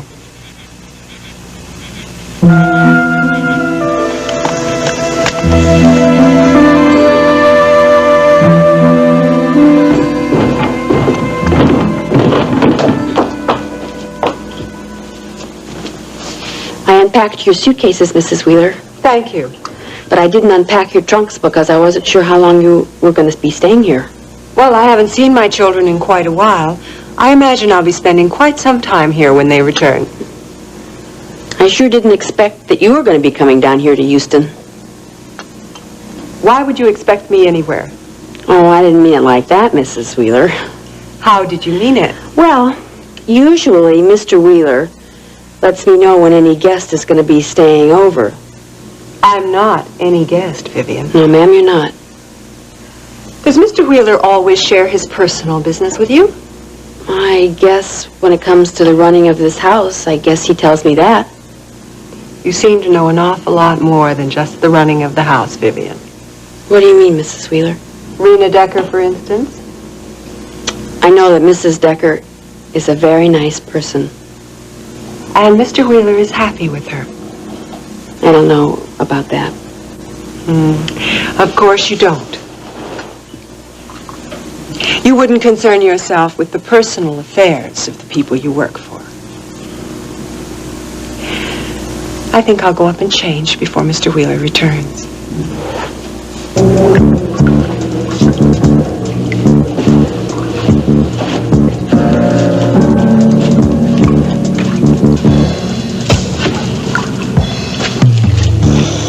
Okay, now stop. This looks like a good place. For what? For a little business I've been waiting a long time to complete. I want this little treasure hunt we're on to end right now. What are you gonna do? You'll find it. You're going somewhere. You just come right back. This is what you've been looking for from the very beginning. Take a look at it. It's going to unlock the secrets of this place once I get the missing piece in it. The missing piece that you've got. Now hand it over. I don't have it. I left it back there. Don't lie to me. I've been watching you all the time, and I know you don't go anywhere without it. Now, are you going to tell me where it is, or am I going to have to find it? It's in my pocket there. That wasn't so hard, was it?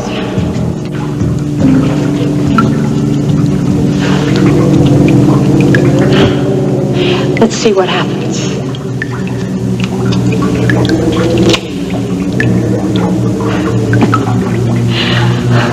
Why don't we find out where this takes us? Can we just wait for a minute, because I don't know how much farther I can go on. Oh, that's just too bad. Look, I'm not going to be any help to you if I collapse from exhaustion. We can worry about rest later. Let's just keep moving. And no tricks, or else you're going to be resting.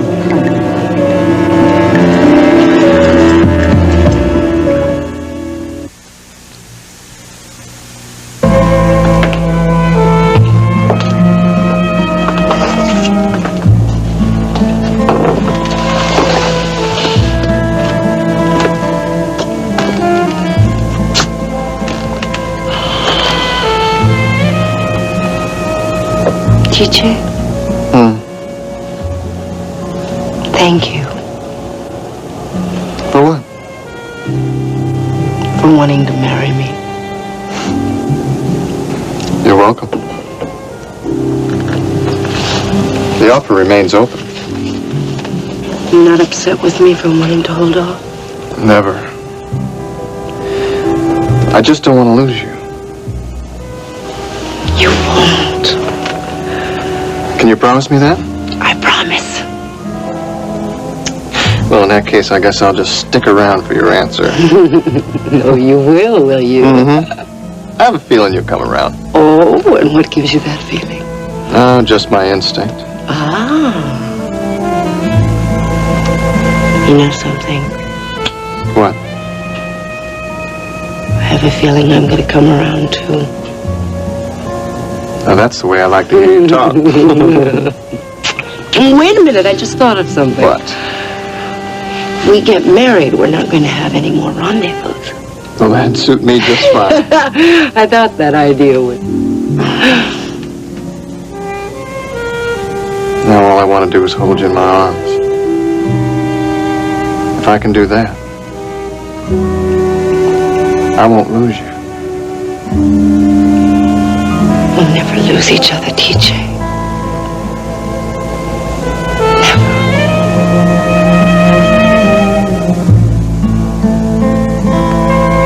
I hope you're right about that Mr. Hannibal. You're never going to have to worry about him again. That's good. He gives me the creeps. Why? I don't know, he just does. Marshall, I never want anything to happen to us. Nothing ever will. I promise you. Great, 'cause that's the way I want it. Well, that's the way it's gonna be, too. What do you say I change my clothes here and you and I go down and play one of those games that you're so wild about in that arcade, huh? You at the arcade? What is that supposed to mean, huh? Well, you're gonna look kind of funny down there with all those kids. Funny. You listen to this? You're just afraid I'm going to beat your pants off you. You couldn't beat me if I was blindfolded. Listen to this. I'll have you know that I scored 49,000 points playing asteroids once. 49,000. 49,000. Not bad. For a grown-up. Wait till I get you. You just stay here for 5 minutes. Wait till I get back. Listen to that You guy. better bring a lot of quarters, like a whole roll. You're gonna need them. Oh, Marshall's the neatest, isn't he? What? Marshall, isn't he the greatest? Yeah, he sure is. What's the matter, Ashley? Nothing. It's Hannibal, isn't it? Yeah, it is. You don't have to worry about him anymore. Marshall's gonna take care of everything. Oh, I sure hope so. If he ever tells. Tell us about what? Nothing. Nothing at all. I just hope Justin understands. Listen, I just checked with some of the emergency rooms in Houston. I was able to find that guy. But like I said, there was nothing to worry about. It wasn't our friend. No? No, it must have been some other guy. So like I said, Pepe, there's nothing to worry about. Maybe for you, but for that man, whoever he is. Yeah, you're right about that. But listen, Pepe, I really appreciate the information you gave us. You know something, you're a real help. Nada, out here we care about everyone. It is very strange, though. What's so strange about it? That man, going up into Haitopatu. Not many people go up there. Not where they found him. Yeah, well, maybe it's becoming a very popular place. No, not Haitopa. Bad spirits there. Bad spirits, huh? Very bad. I wonder how that man got shot. It maybe has to do with... I take care of that customer. I'll be right back. Yeah, okay, Pepe, you take your time, huh? Listen, I just got off the phone with Hannibal. I didn't think you were calling no hospital. He wants you to go to Houston, now. He wants you to find the hospital that guide is in. What do I do when I find him? Get rid of him. My pleasure, Adams. What do we do now? Which way do we go? I guess we better go straight ahead.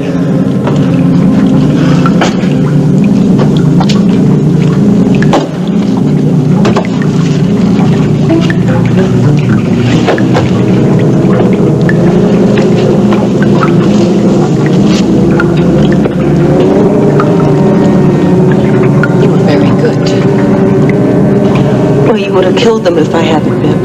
You learned fast. Only wish they'd left Ruby behind, though. Why? Because I would like to have had the pleasure of getting rid of her once and for all. She's been nothing but a pain since I first met her. You enjoy killing people, don't you? I do my job. Did you enjoy killing Joel? Or Miles? You talk too much. Now get up. We're going that way.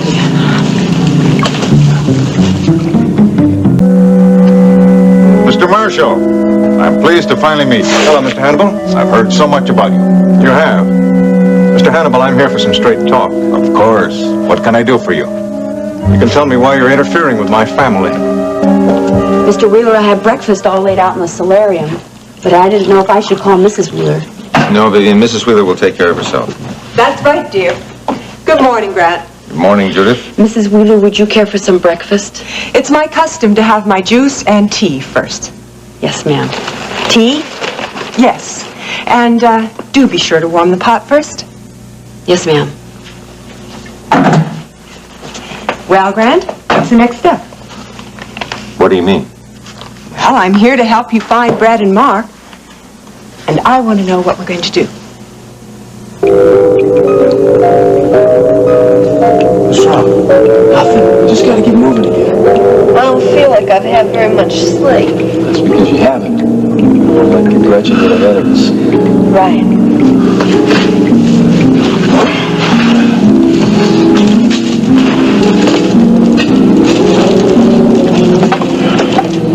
Where are we gonna look for her now? Well, I gotta figure that they're heading for that secret chamber. Yeah, we can't even find it without the fire extinguisher. No, so we gotta get Brett away from Gretchen before they find that secret chamber. Everybody ready? Yep. Yeah.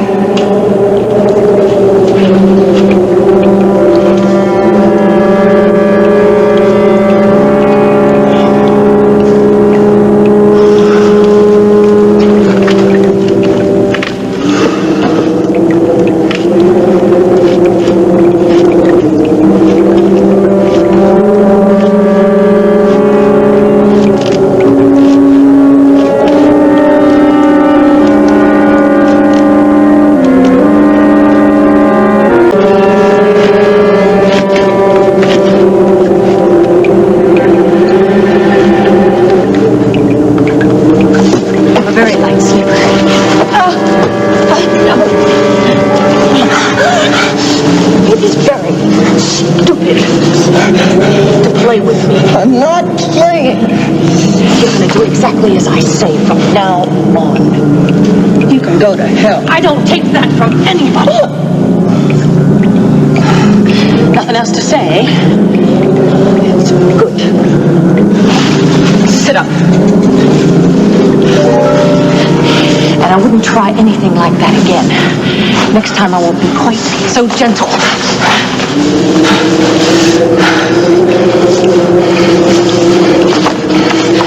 Tie these a little tighter. You had a little bit too much leeway.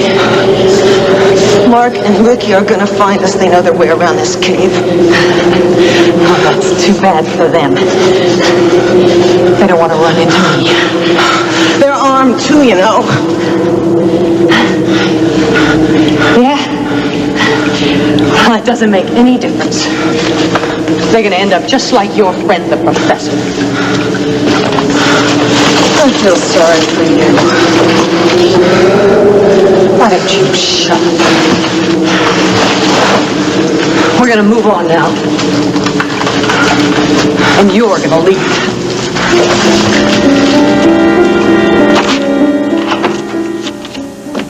There you are. I'm sorry I'm late. Gotten out of the habit of being summoned. Allison, please, we've got to talk. Oh, whatever you say. I've been wanting to talk to you since the other day. You gotta give me more orders. I'm going to try to explain something to you. Something about Mr. Hannibal. At last. What about him? Well, I was really afraid that after I talked the other day that you were going to try to find him and find out more information. Why shouldn't I? I mean, there's obviously something to find out. Yes, there is. And I'm going to tell you about it. Well, that's a switch, isn't it? Allison, please. This is very important, and not just to me, but to you and Gregory. Okay, Ashley. What is it? I know that you don't believe that I'm trying to protect you, but I am. It's the truth. You can't deal with Hannibal. I can take care of myself. Not with Hannibal you can't, Allison. You're just angry that he gave me the money. It has nothing to do with the money. Well, then what is it? Hannibal doesn't give money away, Allison. And he doesn't care for anyone. He was very nice to me, Ashley. That's the way that he operates. But he wants something for that money, and it'll end up hurting you. What could he possibly do to me? You remember that he handled Aunt Hilda's finances? Yeah, that's right. She trusted him. Well, I'm not going to argue with that. I am afraid that he is going to try to get your and Gregory's inheritance. What? How could he do that? I don't know exactly. I know that he knows a lot about the law and finance, and he's totally unscrupulous. Do you think he could do it? I'm really worried, Allison. I've seen him hurt people, and I don't want that to happen to you and Gregory. If he's trying to hurt me, why did he give me the money? To get you to trust him. That's what he does, to get you to owe him. And you can't trust him, Allison. He's totally ruthless.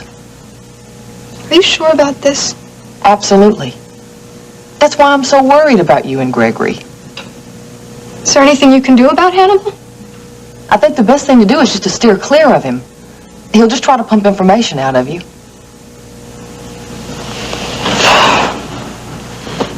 He seems so nice to me. That's his game. That's why I don't want you to talk to him again. I won't. Thank you. Listen, let me tell you.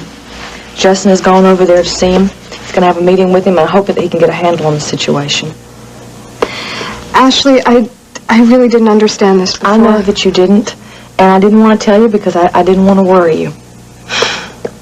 Well, I'm sure that if Justin's talking to him, it's all going to be okay. I hope so. But he is powerful, Allison, and he could hurt you. Yeah, I understand. Ashley, thank you for telling me about this. Thank you for listening. Maybe there's some way I can give him back the money. No. Honey, don't even see him. I won't. Boy, I really gotta get back to work. Yeah, me too. Thank you for coming by. I'm really sorry if this was bothering you. I didn't understand. I know that you didn't. And I know I trust you not to see him again. I won't. Good. And I'm sure that if Justin's talking to him, this will all be over soon. Boy, I hope so. I sure hope so. I wasn't aware that I was interfering with your family. I think you know what I'm talking about. It's true I am concerned about your new family. You know I was a dear friend of your wife's Aunt Hildy. I think your interest goes a ways beyond friendly concern. I'm sorry you feel that way. I don't want you to upset my wife anymore. Have I upset Ashley? Of course you have. First of all, you're demanding that she keep her money invested in your businesses. Those businesses are doing very well. She's also upset with your interest in Gregory and Allison's inheritance. Is that what you said? I am sorry your wife feels that way, Mr. Marshall. Honestly, I'm only trying to look out for their financial interest. I think you should be more specific. Obviously, I knew what would happen to my companies if there was a large stock sale. Obviously. Wasn't in my best interest for Ashley to sell. What about Ashley's best interest? I was coming to that. Given the stock market at the time, Ashley wouldn't have done better with anything else. And the capital gains tax would have been staggering. Don't you think that's Ashley's decision? I think we have a common interest. I think Ashley and I would both profit if we stick together. Try to explain that to Ashley. Oh, I did. But I found her to be defensive. Wouldn't you be? I am sorry for this misunderstanding. These things aside, I had hoped our relationship would get off on a much better foot. Why do you think it would? Mr. Marshall, certain oil leases have been coming your way recently. I'm aware. Because I arranged it. I know that. You do? Mr. Hannibal, I tracked those leases down myself. To Mr. Barnes and Mr. Boudreau. They're very discreet. I doubt you learned little else. Yes. Yes, that's right. Now that I know, Mr. Hannibal, I'm very appreciative about the business that you've sent my way. And you want to know why, right? Right. I want to see Marshall Oil succeed. Why? I know Ashley won't believe this, but I am concerned about Hildy's family. Their welfare is very much tied up in the welfare of Marshall Oil. That's very kind of you. I've also checked you out, Mr. Marshall. I think Marshall Oil is going to do very well. It already is. Well, I hope I put your mind at ease. I'm in no way trying to undermine your family. There's something else that I think I should clear up with you. Yes, what's that? You gave Allison quite a bit of money the other day. Well, I told you I do care about Hildy's family. I don't like it. Perhaps it was inappropriate. Perhaps. I merely wanted the girl to be able to buy herself something pretty. I think it would be better if you left those matters up to her family. There's no way I'm trying to cross you on family matters.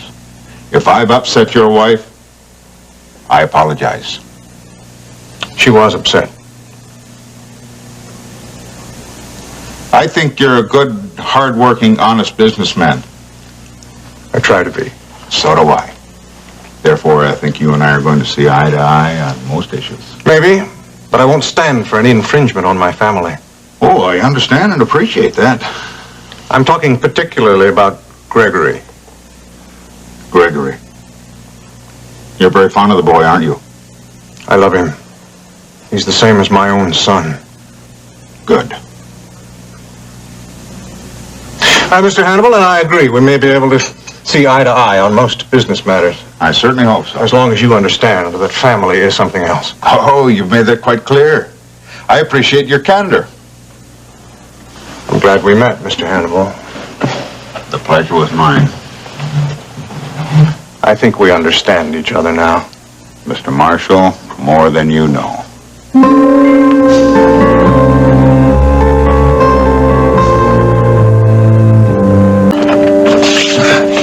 Are you busy? Not for you, honey. Come on in. Well, I stopped by to talk to Mr. Wheeler, but he's not in his office yet. Did you have some information for him? No, I just wanted to see if there's anything I could do to help. Oh, that's nice of you, honey. I'm afraid there isn't.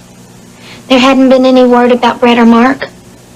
Not directly, but there has been somewhat of a breakthrough. What's that?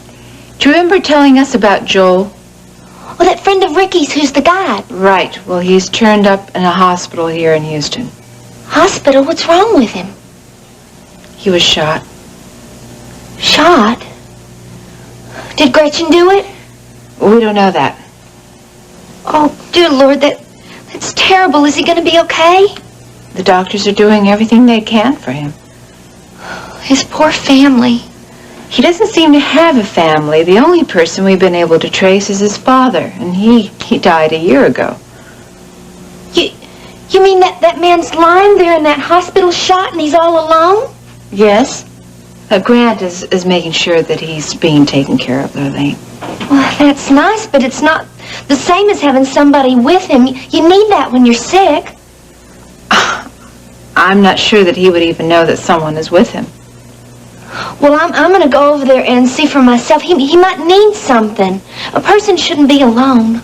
You know, that might be a good idea, because if he does regain his consciousness, it would be helpful to have someone with him. Oh, I'll get right over there. Okay. Oh, where is he? Gulf Coast Hospital. Lurleen, I know that Grant will want to know everything that he says. Oh, you tell Mr. Wheeler that I'll stay right by his side and I'll pass on anything he says. Thank you. Oh, thank you. I'm glad to be able to do something. Bye, Rena. Bye.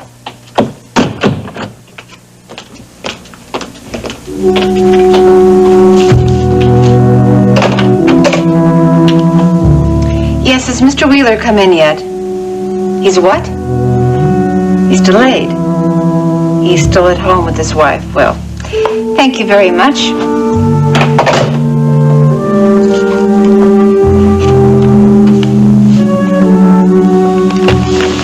Judith, we're doing everything that we can to find Brett and Mark. It all seems so futile, not knowing exactly where they are. That's because we can't locate the region. You know I wasn't put together to sit around and wait. I know it must be difficult. I feel helpless. I can't stand that. Judith, if there was anything that you could do, I would tell you. In the meantime, you're just going to have to be patient. You know, it's odd what your mind does at times like this. I know. I keep wondering if they're warm enough. As if that was the most important thing. Judith, they're going to be all right.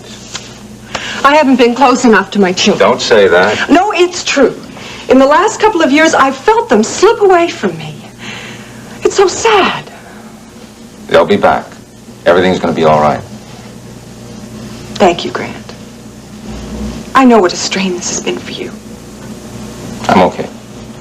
No.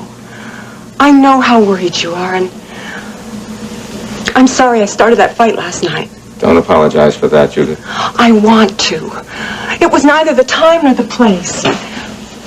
We're in this together. They're our children. Yes. And, please remember something. I'm here to help. I won't interfere in your life. Thank you for that, Judith. Now, it's getting a little late. I think I'd better be going to the office. Have a good day at work. Judith, say a prayer for the people that I've got looking for Haito-Pa, that they find it. You'll call me if you hear anything. Yes. And if I can think of anything for you to do, I'll tell you that, too. Please. I'm not going to enjoy sitting around here all day waiting for the phone to ring. I'll be in touch. Goodbye, Judith. Goodbye, Grant.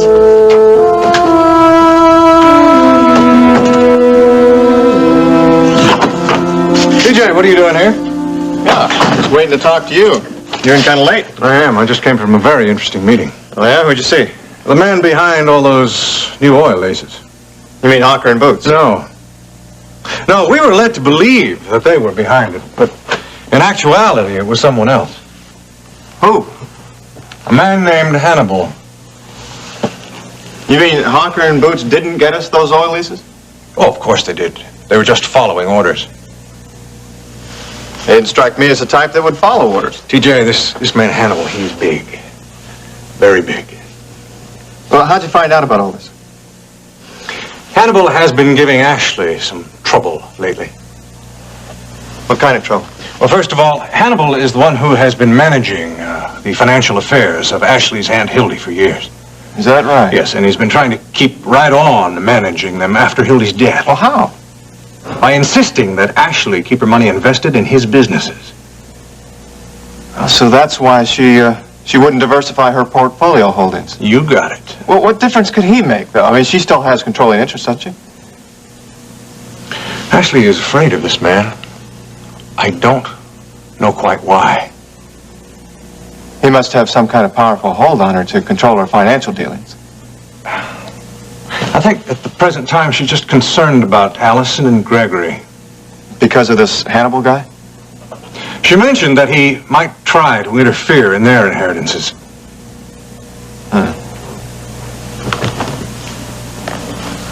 Sounds like a real pleasant type, doesn't he? I can't understand it. They must have been close to Hildy. Yeah, but still, if Ashley doesn't like him, I mean... You're right. I better keep an eye out on this guy. Yeah, I would. Ashley's a keen judge of character. I told him I didn't want him interfering in my family. Did he explain why he's put all these oil leases in our pocket? Yeah, well, he just said we were an up-and-coming company. Which we are. And that he wanted to take care of Aunt Hildy's family. Huh? Yeah. Sounds like kind of a tricky situation. I agree with you. Yeah. I am going to keep an eye on Mr. Hannibal's activities. It was pretty weird here last night. Yeah, what happened? Well, first of all, Mrs. Decker came over to wait for Mr. Wheeler. Mm-hmm. And then Mrs. Wheeler arrived. Mrs. Judith Wheeler. Yeah? How'd they get along?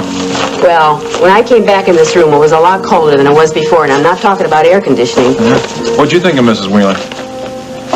She isn't very much like my Mrs. Wheeler. Oh, you couldn't expect that, could you? Tell you the truth, John, I really don't want to talk about this. I'm kind of nervous because she's right upstairs, okay? Okay. So how's the research going? Oh, I think I might have a new lead. Oh, really? What? I was in touch with my friend Dan. And The Indian? Right. And he told me about this Indian archive here in Houston. And he think it might have some information on the Haito-Pa region. That would be wonderful. Well, I gotta check it out first. So I'm gonna go over there today and see if I can find out anything more about the Haito-Pa. Then I'll go with you. Huh?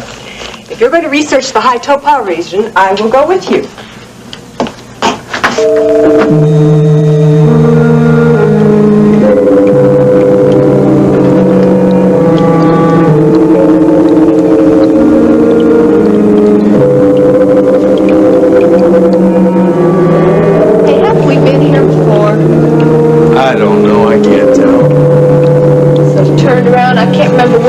come from or what direction we're going in? Yeah, let's take 5. Where can they be? I don't know, but I gotta figure they're going deeper into that cave. So I think we gotta just keep pushing on. Don't worry, Mark. We're going to find them. Yeah, well, we better. Hey, Mark. What? Was that passageway over there before? Did you see that before? No, I don't think so, Ruby. Did you? I can't be real sure, but I don't think I did. I think we better check this out. Come on.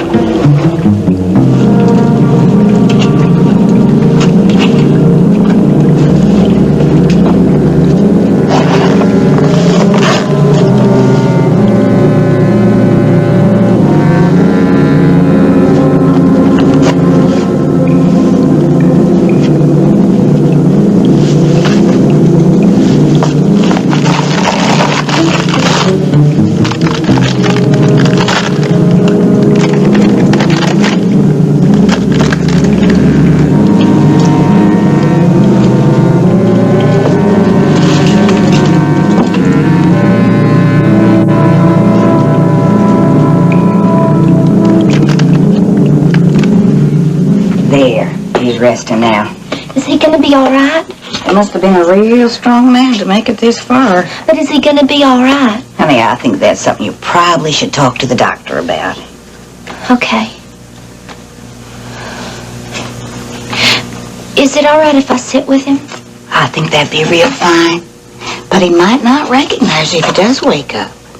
I just think it'd be better if somebody were here. All right.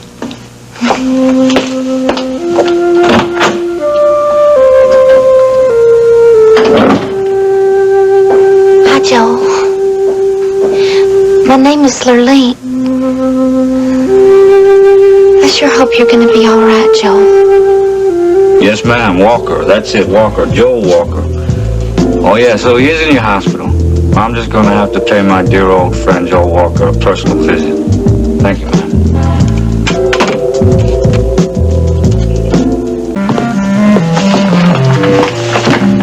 TJ, where's Justin?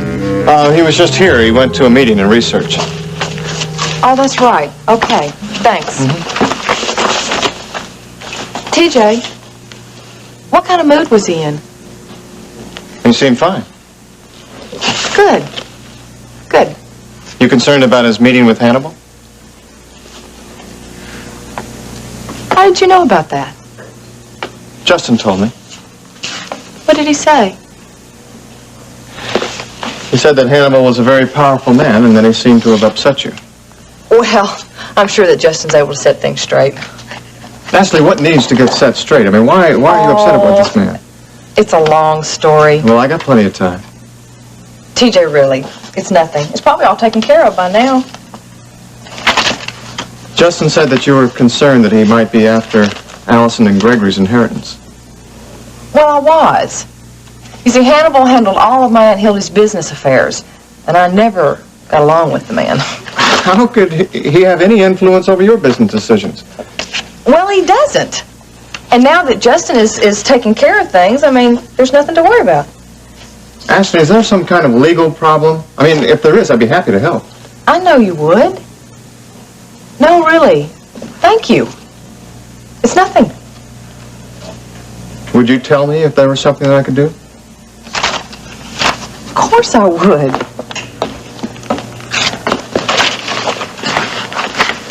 I get the feeling that this is more than just a business problem. TJ, I'm fine, really. Thank you for your concern. What kind of hold does this guy Hannibal have on you anyway? I heard you wanted to see me. Yes. Did you hear anything? Not about Brett and Mark, but I talked to Lurleen. I told her about Joel, and of course she was upset, and I'm afraid that she started worrying about Ruby. Well, I can understand that. Lurleen thought it might be a good idea if she stayed in the hospital for a while with Joel. Why? Well, if he does regain consciousness, I think it would be a good idea to have someone there with him. Well, that isn't a bad idea. I told the hospital To notify me the moment he regained consciousness, but it sure would be nice to have somebody that we know there when that happens. Right, and Lurleen would know what to listen for. Thank you, Rena. How are you this morning? Oh, I'm okay. I really feel bad about last night. Nothing to talk about. Of course there is to talk about. I mean, we didn't even get to eat dinner together. I could miss a dinner or two. I don't want you worrying about me. Of course I'm going to worry about you. That's my prerogative. That's silly. You have more important things to think about. Rena, I had a little talk with Judith this morning. How is she? Well, she's better. You know, I really believe that she did come here out of concern for the children. Of course she did. As a matter of fact, I think it's really kind of good that she did. Really? Well, if anything happened, she certainly would want to be here. Yeah. After all, she is their mother. I think it's proper that she is here.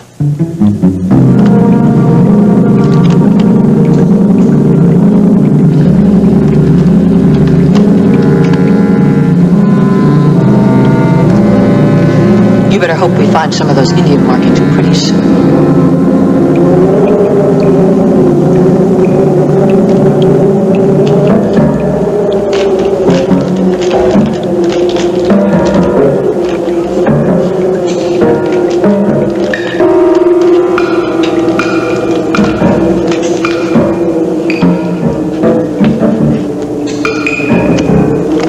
I want to find that secret chamber and I want to get out of here fast.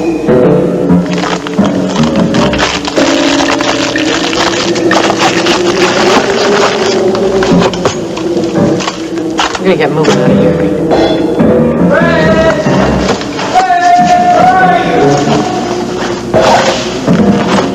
I don't want you to get any ideas. I'm gonna be right back.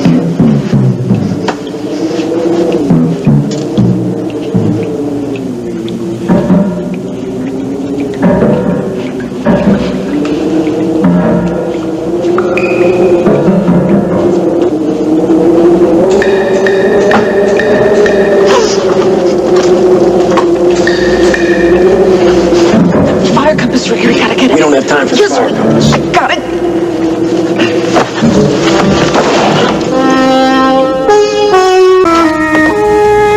Hannibal doesn't have a hold on me. I was the one that was urging you to diversify your holdings. I know that. But now I find out that you're doing exactly what this guy Hannibal told you to do. I know. But why? I thought he had more power than he did. He was so important to my Aunt Hildy. I don't understand. I wasn't being reasonable, okay? I was afraid. Ashley, if this guy has some kind of a hold on you, I might be able to help. TJ, I really think you're reading too much into the situation. Am I? You usually don't react this way, Ashley. You usually know exactly what you're doing. TJ, I appreciate your concern, but really, it's nothing. I'm not so sure. And listen, now Justin's taking care of everything. Everything's gonna be fine. And that's all there is to it. That's it. Really. All right, Ashley, if that's how you want it. TJ, I really appreciate your concern, but there's nothing to worry about. Okay.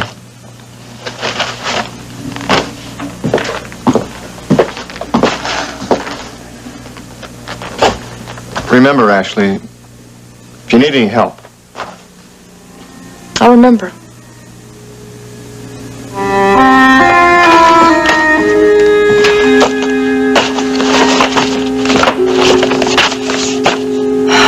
Thank you, TJ. I said, if you're going to research the High Topa region, I will go with you. Of course, I'd be glad to have you. Mrs. Wheeler, this is John, Mr. Wheeler's personal driver. Grant's driver? And you're doing research? Oh, yes, ma'am. He's very intelligent about libraries and such. He's a Dartmouth graduate. I see. And just what do you know about High Topa, John? Well, I don't have anything concrete yet. Oh? But I was telling Vivian, I have a friend, and He's an Indian. That's right. And he just told me about this Indian archive in Houston that I hadn't heard of. And you think you can get some more information there? I'd say there was a chance. Good, then let's get going. Well, ma'am, it might be nothing. I'd say it's kind of a long shot. Oh, I've played a lot of long shots in my life, John. I have a very good average. Okay. Besides, I'm not going to do my children much good waiting around here. Oh, car's right out front. Excuse me, Vivian. Oh, Vivian, if Mr. Wheeler calls, tell him where I've gone. Of course. See you later, Vivian. And for dinner tonight, I'd like a leg of lamb, oven roast potatoes, and whatever vegetable seems freshest. Ma'am, I don't have a leg of lamb. Then I suggest it'd be a good idea if you bought one before you begin to prepare dinner. Yes, ma'am. That would be a good idea. Now I have to go and buy a leg of lamb. Ricky, I gotta get this fire going. Don't move! It's got us pinned down. The reason we came here, I gotta get it. Just stay here. See if I can draw her off.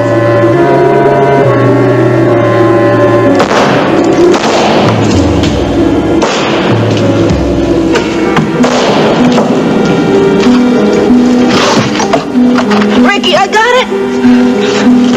Are you all right? Oh, Ricky, I got it. I see you again. Are you all right? Where's Ruby?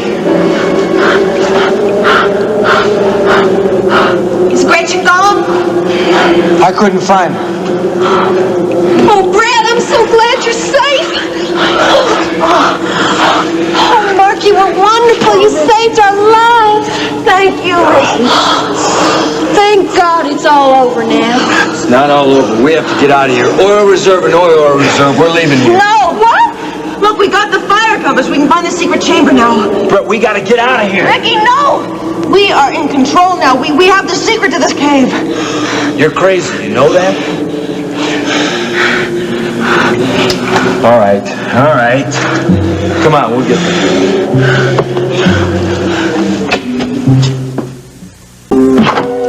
Well, hi, darling. Hi. How'd your meeting go? Oh, real good, real good. Those boys over in research are real smart. What about Hannibal? Hannibal is one tough customer. Well, what happened? Nothing to worry about. I was able to set him straight.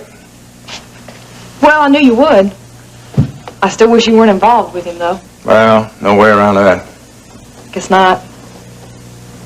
I understand why he made you nervous. He's smooth. Obviously, he's a man who knows what he wants. Oh, I told you that. And I agree with you. I don't like the feeling of some guy coming in here and thinking that he can interfere with our relationship with Gregory. Did he say something? No, just that everything was a misunderstanding. But I thought of something, actually, that would take care of all our problems once and for all. What's that? What would you say to our adopting Gregory? Justin, you're wonderful!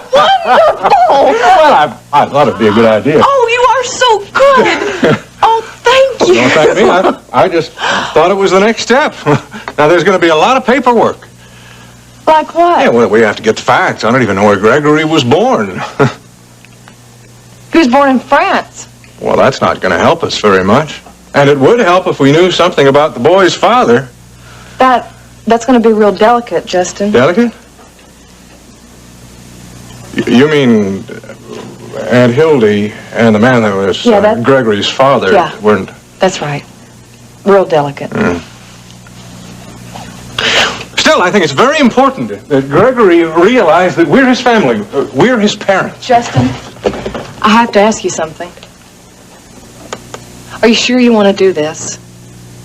Don't you want me to? Oh, of course I do. I think it's the most wonderful thing that anyone ever did in the whole world. But I don't want you to feel that you have to. I am sure about this, actually.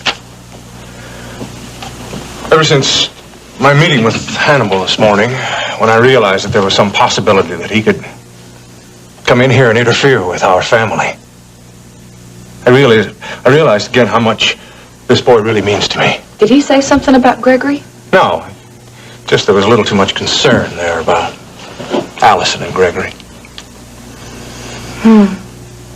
Wonder how long the legal work will take. What's going to be like? Well, it's long and drawn out.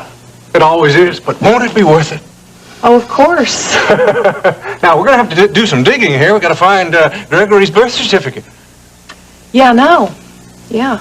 Yeah, those are the kinds of things we have to straighten out here. But it'll be worth it. I know it'll be worth it. Oh, so do I. You know, I already feel like this boy's father. This is just going to be a formality. When are you going to start? By the way, I don't see any reason to postpone this. No, guess not. Actually, do you think this is going to make Gregory happy? Yes, I do. He loves you so much. And you're going to be a wonderful father. And it's all settled. It's all settled.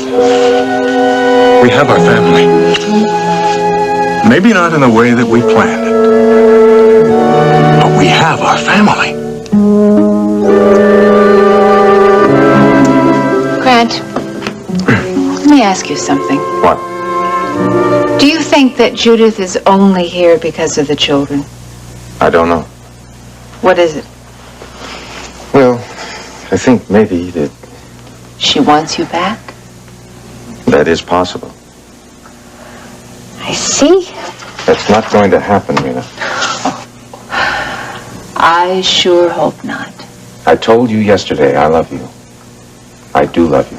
Nothing is coming between us. Awfully glad to hear that. Now, don't worry about Judith.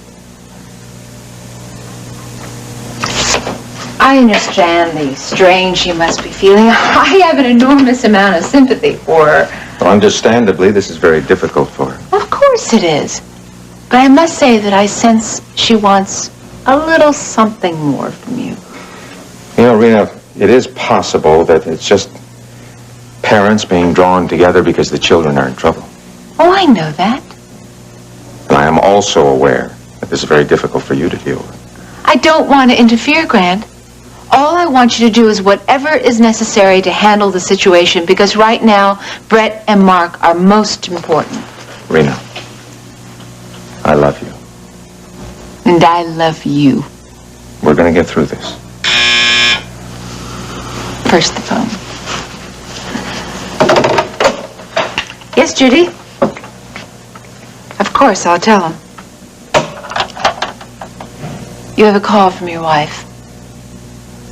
I'll take it in my office. Judy, he'll take it in his office. Thank you very much.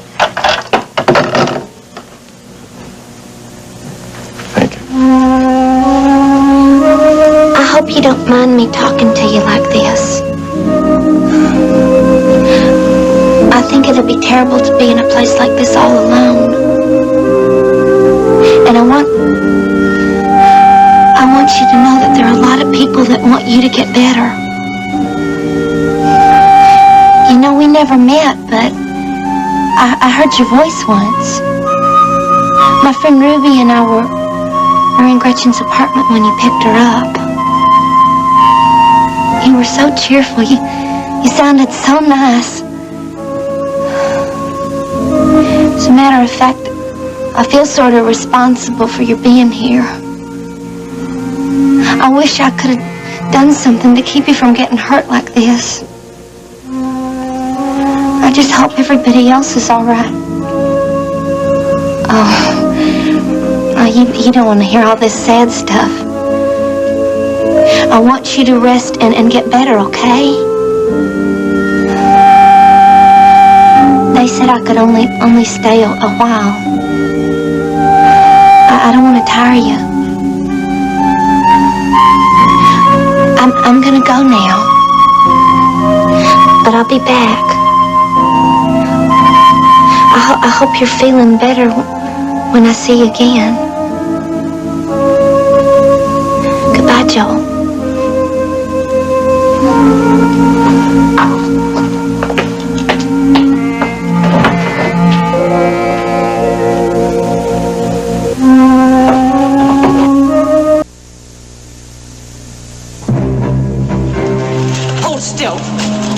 take care of you right now. Oh, why don't you just get it over with, Gretchen? You're gonna kill me anyway. Well, thank you for bringing me here. Now I've got the fire compass, I've got the whole oil reserve, and I got Brett here as hostage. I'm gonna leave the rest of you here to rot. You can't do that. Can't I? We're gonna follow you, Gretchen. We're gonna get you for this.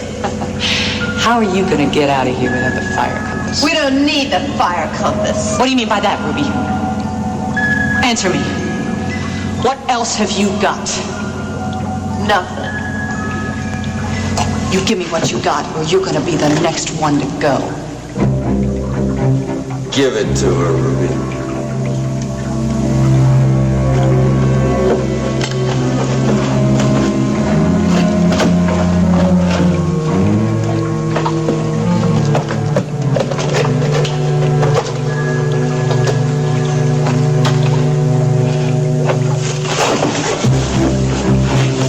Now you get back.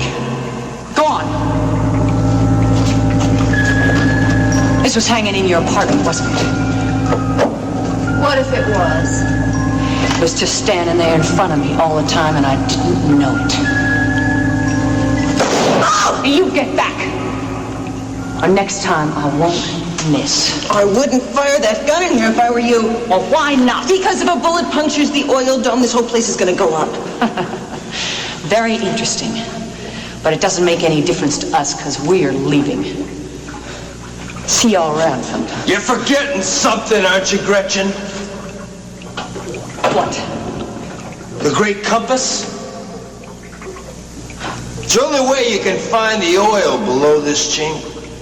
You don't expect me to believe that, do you? Suit yourself. If you knew what the writing on the wall meant, you'd understand that I was telling you the truth.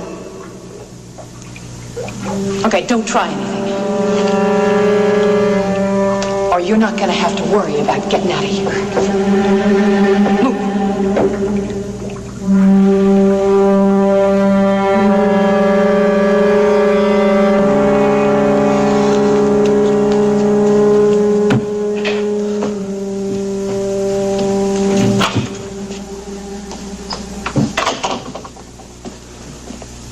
How'd it go, Bailey? It didn't go, sir. What do you mean it didn't? I didn't complete the job. You mean Joel Walker's still alive? Yes, sir. I can't tolerate failure, Bailey. Well, it couldn't be helped, sir. I had to fight my way out of there. I barely made it myself. What happened? Well, I went to his hospital room as planned. I had the pillow on his face, and then there was a lot of screaming and a whole bunch of people running around. I don't like this, Bailey. You'll have to go back there and do the job right. I can't do that, sir. Why not? Someone saw me. Who? Laura Lean Harper. She was the one who was doing all the screaming, and she saw me. She knew who I was. What's that supposed to mean, Judith? I'd think you'd have the decency to consider the situation your children are in. I do think of my children. I think of them all the time, as a matter of fact, and I'm terribly, terribly worried about them, Judith. And you show your concern by entertaining some woman. Judith, in the first place, Rena is not some woman. She happens to be a woman about whom I feel very deeply. And in the second place, nothing is going to be accomplished by my sitting around here waiting for a telephone to be answered. Something has to be done about Brett. Something is being done. I've got a lot of people working on this, and nothing else can be done until we locate exactly where they are. Well, what if someone calls and needs to get a hold of you? Judith, I will tell everybody exactly where I am. And now, if you will excuse me, I'm going upstairs to change. What about me? What about you? What am I supposed to do? Just sit around here and wait for word of Mark and Brett? I'm only going to be gone a short time, Judith. Your place is here with me, Grant. They're our children. We have to face this thing together. You're being very unfeeling. Am I? I think so. How can you leave me alone with the dreadful fears for our children's safety? Judith, you're a very strong woman. You're not going to break into little pieces for the short time that I'm going to be gone. I need you here, Grant. Stay with me, please. That is not going to accomplish anything. And being with that woman will. Yes. Judith, I understand your feelings. If you understood, you wouldn't be going out. We can't continue this conversation. Judith, I need to be with someone I care about and who cares about me. It's that simple.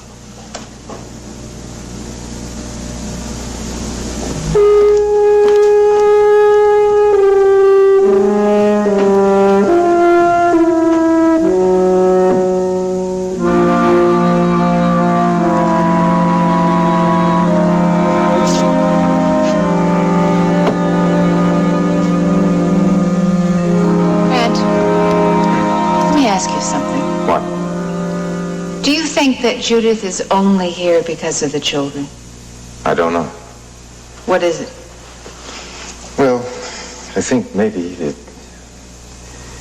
she wants you back? That is possible. I see. That's not going to happen, Rena.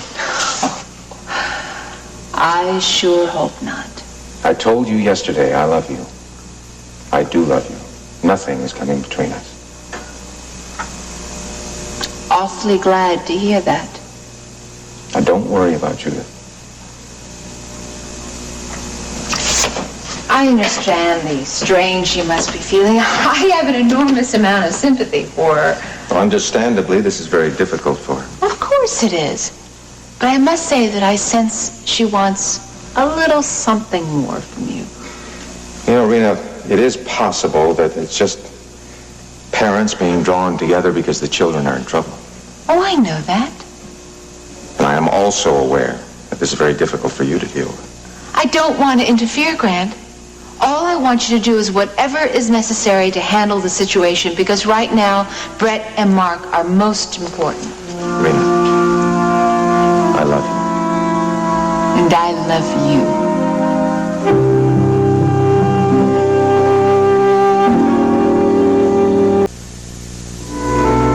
Well, can you tell me when he's expected in? Oh. All right. May I leave a message for him? Thank you. Would you tell him that if he needs to get in touch with me, that I'll be at Mrs. Decker's? Yes. Yeah, he's got the number. Thank you very much. Excuse me, Mr. Wheeler, will you be needing me this evening? Well, I'm going out, John, but I'll drive myself so you can take the night off. Thank you, sir. Oh, John, would you tell Vivian that in the event that somebody wants to get in touch with me, that I'm at Mrs. Decker's? Yes, sir. Fine. And John, Mrs. Wheeler told me about you going out to the Indian Archives. I really do appreciate what you're trying to do. Well, I'm glad to help out any way I can, sir. I'm just sorry that I wasn't able to locate High Toe Pond. I'm going to keep on trying. Good. We have made a small amount of progress. Oh, good. What happened? Well, we found the guide that took Gretchen Randolph out to High Toe Pond. You have? Mm-hmm. Well, he ought to be able to tell you where it is. I hope so. The problem is, it may not be soon enough. What do you mean? He was shot, John. He was left out there to die. He was out there for a couple of days. He's in a Houston hospital right now, but he's in no shape to talk. Where is there, sir? What? Where exactly was he found? Oh, well, it was near the Nueces River Junction. That could be a break, Mr. Wheeler. Oh? Well, at least it's going to help me pinpoint where High Toe Pa is. Good. I'll check on it first thing tomorrow. Oh, wait a minute, John. Wait a minute. I got a better idea. Sir? Why don't I call the archives right now and see if they'll let us in tonight? That's a very good idea, sir. Very good. Oh, by the way, the director's name is Stephen Markham. Yes, John, I know him. Oh, I'm sorry, sir. I didn't mean to... No, that's all right. I just hope they're still open. They should be, sir. They were last night. Hello. This is Grant Wheeler. May I speak with Mr. Markham, please? Justin, how could you go to see a lawyer without me? I just wanted to get this thing rolling, darling. You're not upset about that, are you? No, I'm not upset. You haven't changed your mind about wanting to adopt Gregory, have you? No, of course not. But Justin, when you meet with someone about it, I would like to be there. I'm sorry, darling. You know me, when I want to get something done, I just go barreling right on through to get it. I don't have a lot of patience. It's all right. Well, if I thought you were going to react to it like this, I would have waited. Just surprise me, that's all. I thought you'd be happy, sweetheart. I am happy, Justin. I guess I just didn't think you'd be starting all this so soon. Well, no sense wasting time. No, I guess not. Have you, did you start to file already? No, he gave me some forms to fill out. Says he's got to have Gregory's birth certificate. He can't file without it. Now, you told me that Gregory was born in France. Uh-huh. Yeah. Where in France? I don't know. You don't know where Hildy had her baby? Well, Justin, she was in so many different places. She couldn't have had a baby in all those places. You've got to be able to remember something like that. She spent so much time in St. Tropez, I'm sure that's probably where Gregory was born. Well, that'll be a pretty good place to start. Darling, I am so anxious to have this boy our own legally. Sooner the better.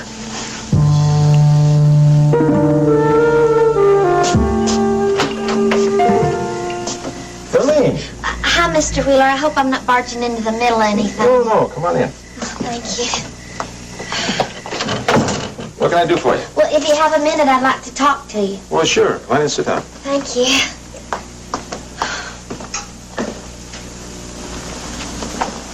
Now, what did you want to tell me? Well, I really feel bad about everything that's been happening. Well, we all do, Lurleen. I know that you're doing everything you can do for them. But I still feel like it's my fault that your children are in the danger they're in the first place. It's ridiculous, Lurleen. It's not your fault, any of this. But if I hadn't been keeping those secrets and telling lies... Well, it's my understanding that you did everything that you did for a purpose. You thought you were protecting people. A lot of good it did. Now they're in worse trouble.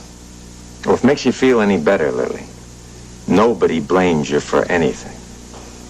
Thank you for saying that, Mr. Wheeler, but I still feel really bad about it. Well, so do I. As a matter of fact, I feel partially responsible myself. You do? Well, sure. We're doing everything that we can to find Haitopa and get them all out of there. Do you think you're ever going to find Haitopa? I think so. We're making progress. Won't be very long now. Oh, I hope so. Lurleen, I want to thank you for your help. My help? Yeah. All that time you put in at the hospital with Joel Walker. Joel, that's the main reason I came over here tonight. What are you talking about? Somebody tried to murder him. Murder him? When? This morning. I would have come over here sooner, but I had to answer all these questions by the police. Lurleen, what happened? Is Joel all right? Oh, yeah, he's all right, but if I hadn't been there... How did it happen? I was staying in his room visiting with him, well, even though he's asleep. But then I had to leave for a minute to make a phone call to the coop. I walked out of the door and down the hall, and I passed this man. Now, I thought to myself, I know that man, but I couldn't remember from where at first. Then I remembered, and when I turned back to look at him, he was going into Joel's room. So I hurried back, and I walked in the door, and he had a pillow over Joel's face, and he was trying to smother him. So I screamed, and the doctor came in, and two of those men that work around the hospital, and they had this big fight with him, but he got away. Well, how badly was Joel hurt? Oh, not very badly. The doctor gave him some oxygen, and he seemed to perk up right away. And you say you remember that man? That's right. Who was it? He's the man that rented Ruby and me our apartment. Lurleen Harper, you should have been more careful, Bailey. How did I know she was going to be at the hospital, sir? That's beside the point. You were careless. This could be very bad for me. I'm sorry, Mr. Hannibal. Sorry doesn't do it, Bailey. Walker's still alive. He can talk when he regains consciousness. It could destroy everything I've worked for. Mr. Hannibal, what do you want me to do? You'll have to go back there and do what you were supposed to do. There's no way I can do that, sir. The police have probably got a guard posted at his door. The police are already involved? Yes, sir. I hung around the hospital for a while, and I watched them as they arrived. You fool. They could have followed you here. Oh, no, sir. No, sir. I was very, very careful. Believe me, they didn't even see me. I swear to you.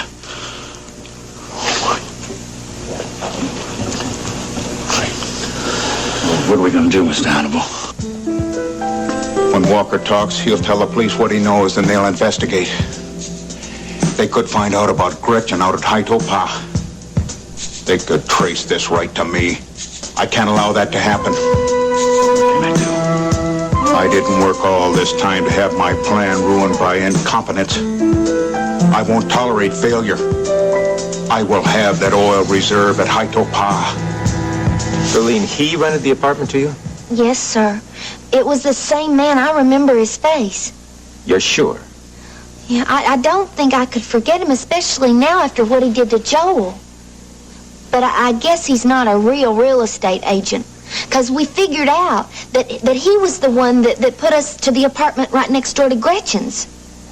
Yes, Rena told me about that, but is there anything else that you can remember about this man? No, he looked real plain. I can't think of anything. Except he pretended to be a real estate agent and he tried to murder Joel. You said that you answered a lot of questions from the police. Yeah, What'd you tell them? just what I told you. Did you mention Haitopa? Oh, no, I didn't say anything about that, should I have? No. As a matter of fact, for the time being, just as well that they don't know.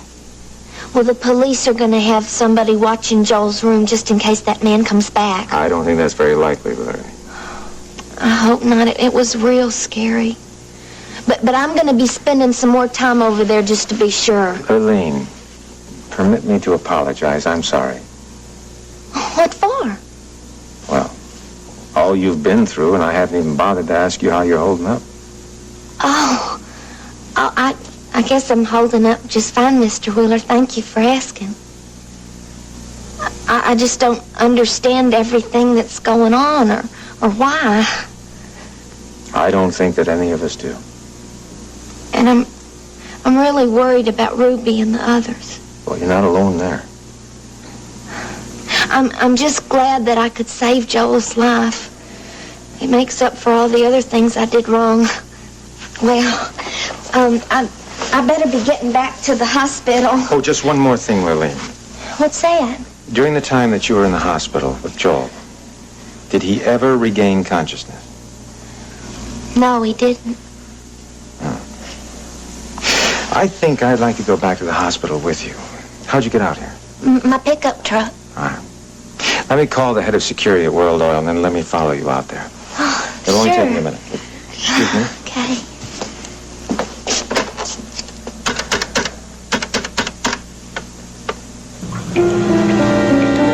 Get up here. And no funny moves, lady. Don't worry about it. I don't seem to have a choice. Good. Better keep that in mind, too.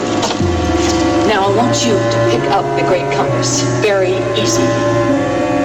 You pick it up. Do what I say. You want it, you get it.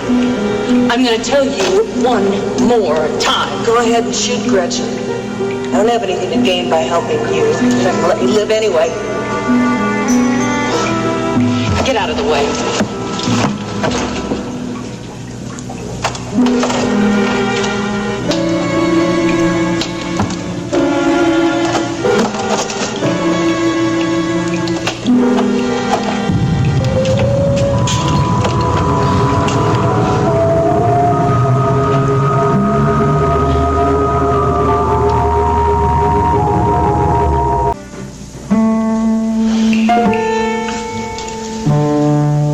I don't want you worried about Hannibal anymore, either. Well, Justin, you're not going to see him again. Well, I may not have any choice, darling. Now that we know that he's got his hand in Marshall Oil's pot. Justin, I don't want you to have anything to do with that man. No, don't get yourself all bent out of shape. I can take care of myself. I know that. That's not what I'm worried about. Well, then what? You don't seem to realize what kind of man Hannibal is. I've already told you the man is bad. He's bad. I've already told you. Hannibal knows where I stand. He's not going to be interfering in our family matters. He told me that himself. You believe him? I have no reason not to. I made my point crystal clear. Justin, I would just feel better if we had nothing to do with that man at all in our lives. Sweetheart, there's nothing I can do about that. His helping Marshall Oil can't hurt us. And we're going to be dealing with him strictly on a business basis, I promise you. Hi, Marshall. I thought I heard your voice. Oh, hi there, partner. You get your homework done? Just finished it. Well, are you just going to stand there? Or are you going to give me a hug? Come on, here. in a good mood Yes, tonight. I sure am, because I've got some good news. You heard about the racing car? No, not yet. Oh, then what? Well, I don't know whether I should tell you or not. Aw, come on, Marshall. You gotta tell me. Well, I don't know whether you're up to news like this, Gregory. Please? What do you think, Ashley? Do you think I should tell him or not? Well, I don't see any reason why not. What is it, Marshall? Gregory, what would you say if I was to tell you that you're going to become our son? What do you mean? You're going to be our real son. How can you do that? By adopting you legally, that's how. You mean it? Sure. You mean I'll be your real son? And you will have the Marshall name. What do you think? Oh, that'll be great, Marshall. Really great. I'd like to be Gregory Marshall more than anything in the world. Mr. Wheeler even called the director of the archive himself. Well, that doesn't surprise me. He knows a lot of important people. Unfortunately, it didn't do any good because the director had already left for the day. There's nobody there who could authorize her going out there tonight. Mrs. Wheeler! Supper's on the table! So when are you going out there? First thing in the morning. See, I think with this new information, I'll really be able to find High-Toe Pond. What was that you were saying, John? Mrs. Wheeler, John has some really good news. I was addressing John, Vivian. I know, Mrs. Wheeler. I was just setting it up. Would you let him speak for himself, please? Yes, What information were you talking about, John? Mr. Wheeler and I were discussing the trip that you and I took out to the Indian Archives, and he mentioned that the man in the hospital was found near Nueces River Junction. Well, yes, what about it? I think that's information that'll help me pinpoint the location of High-Toe Pond. Oh, so you'll be going back to the archives? Yes, ma'am. Yes, ma'am. First thing in the morning. Mr. Wheeler tried to call the director of the archives Vivian, tonight. please. Did you want to go out there with me, Mrs. Wheeler? No, I better stay here, John. You're the expert in research. Oh. My place is with Mr. Wheeler.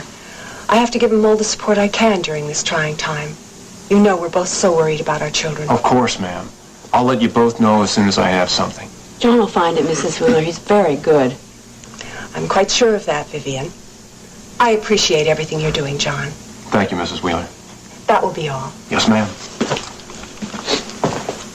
One moment, Vivian. I would like to speak with you. Sure, Mrs. Wheeler. I think there are a few things that you and I better straighten out. About what? About how this house is to be run. He's still asleep.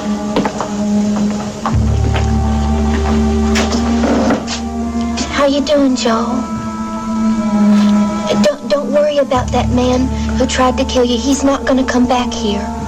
But the police have somebody outside the door just in case.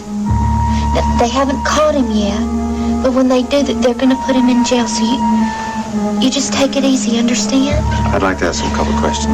Mr. Wheeler, I don't know if he's going to be able to hear you. I just talked to him real quietly because I think it soothes him, but I don't know if he understands I understand. Let me try. Joel? Mr. Wheeler's here. It's Brett and Mark's father. He wants to ask you something. Joe, can you hear me? Who shot you?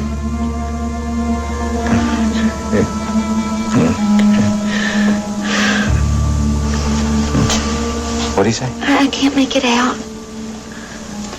What about Brett and Mark?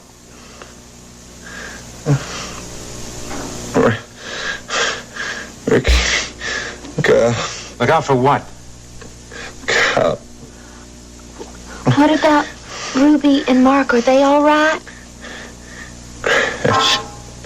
Yes, what about Gretchen? What about Gretchen, Joel? Gretchen shot you? What about the others, Joel? Are they all right? Joel, Mr. Wheeler wants to know if the others are all right. I don't think he's going to answer any more questions, Mr. Wheeler.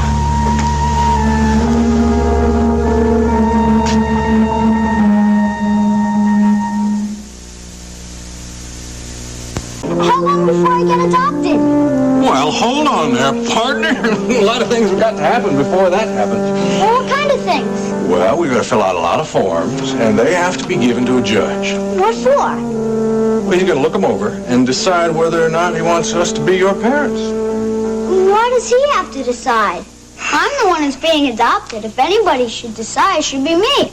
Now I think it would be great having you as my parents. Well, I think it'd be a great idea, too. Unfortunately, the law says we got to go through a lot of red tape before we make it official. Wish it could happen right now. Gregory, maybe it's not going to happen any minute, but it's going to happen soon. Believe me. You don't think that the judge could change his mind? No way. Oh, good. Actually, you want to adopt me too, don't you? Oh, yes, of course I do. We love you. And we want you to be with us. Hey, I'm building all those extra rooms on the mansion for you, aren't I? Yeah. That's so you'll be able to stay with us always. Marshall, you're the greatest. You'd like that, wouldn't you? You bet. You'd like that, wouldn't you? You'll like it. You're already the best son a man could ever ask for. You really think so? I do, son. You know what? What? When we adopt you, it'll mean we're a real family. I'd like that. I want us to be a real family. What's the matter? What's wrong? Ashley, when you adopt me, will you become my real mother? Yes. Oh, yes, baby. I'll be your real mama.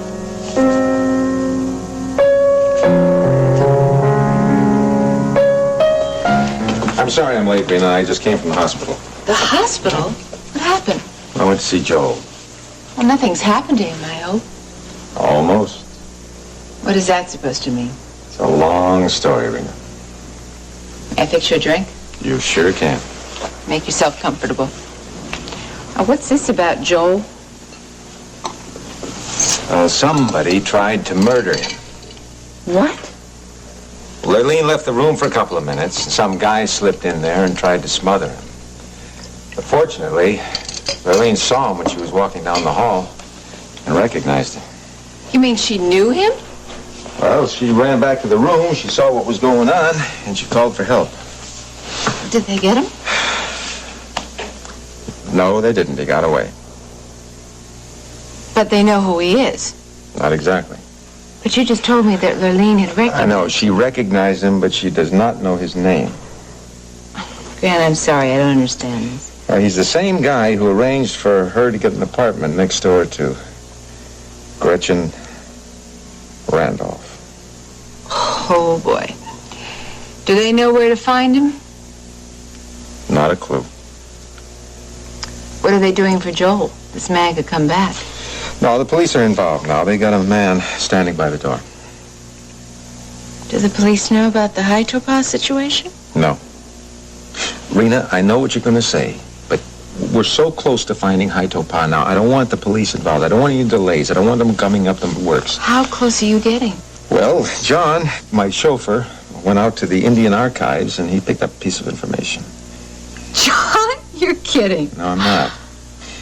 He identified the tribe that is most closely associated with High Topaz. I told him that Joel Walker was discovered near the Nueces River Junction, so he's going back to the archives, do some more research, and hopefully he can pinpoint where High Topaz is. And the moment he does that, I'll get going.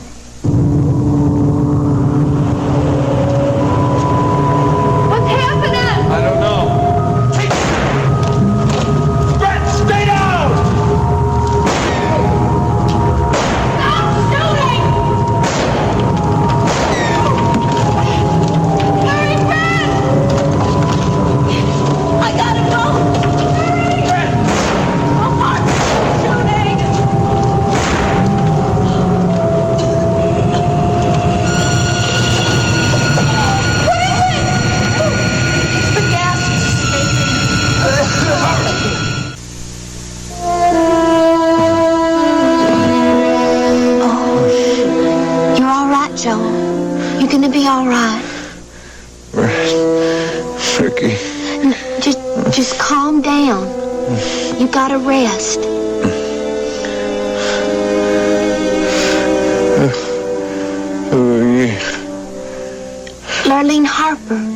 I'm a friend of Ricky and Brett's. I've been staying with you. Mrs. Decker. Marina Decker, no, that's Ricky's sister-in-law. What can I see? You've got bandages on them. You were out there in the desert. Where am I? Well, you're in the hospital in Houston. They brought you in from out there near Hatopa. Joe, please, just calm down. You're not supposed to get excited.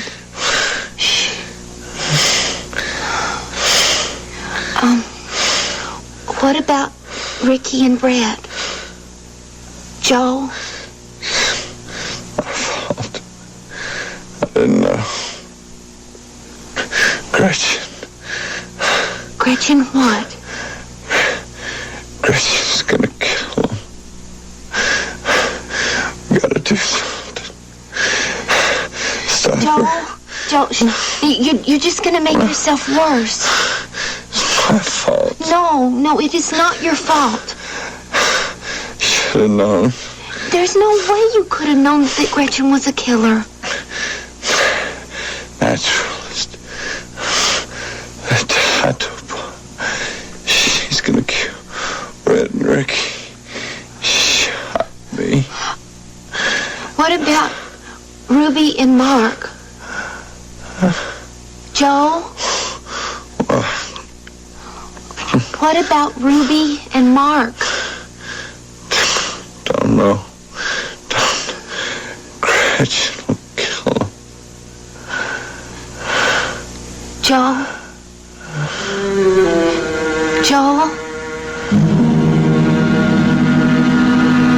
What's wrong with the way the house is being run, Mrs. Wheeler? There's going to be some changes made. What kind of changes? I've been running the house for Mr. Wheeler, and he's pleased. Things will be different from now on. How? I would like this household to be run efficiently. You will be given your assigned duties, as will John, and I expect you to carry them out efficiently. I've always been efficient. Very efficient. I know you mean well, Vivian, but I'd like you to remember in the future there will be less informality. I expect my servants to behave in a more traditional, formal manner. Your servants? I think you heard me correctly. And one thing more. I don't like to be summoned to dinner in such a crude manner. There's a communication system in the house, and I expect you to use it. I don't know how. Then I suggest you learn. Yes, ma'am. Will there be anything else? No. Oh, once we have Mark and Brett home safely, I'll be getting a decorator in to see the house. A decorator? This whole house was just decorated. I don't like the decoration of this house, Vivian. It's just not Mr. Wheeler at all. Yes, ma'am. Dinner's on the table, Mrs. Wheeler. It's getting cold. Now that's the sort of thing I'm talking about, Vivian. From now on, I will tell you what time dinner is to be served, and I like my dinner hot.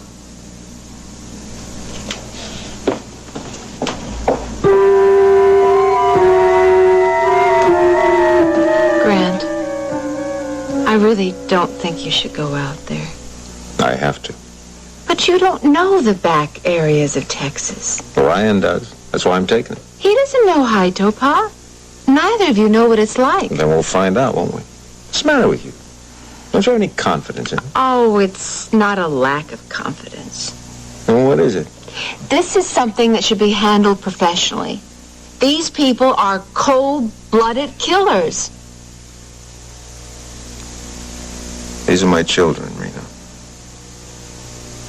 They may be in danger. I have to help them. And what if something happens to you? That's a chance I'll have to take. Oh, Grant, please listen to reason. I don't want anything to happen to you. I'll be careful. It's not a question of being careful. Grant, please. I have to, Rena. You know that.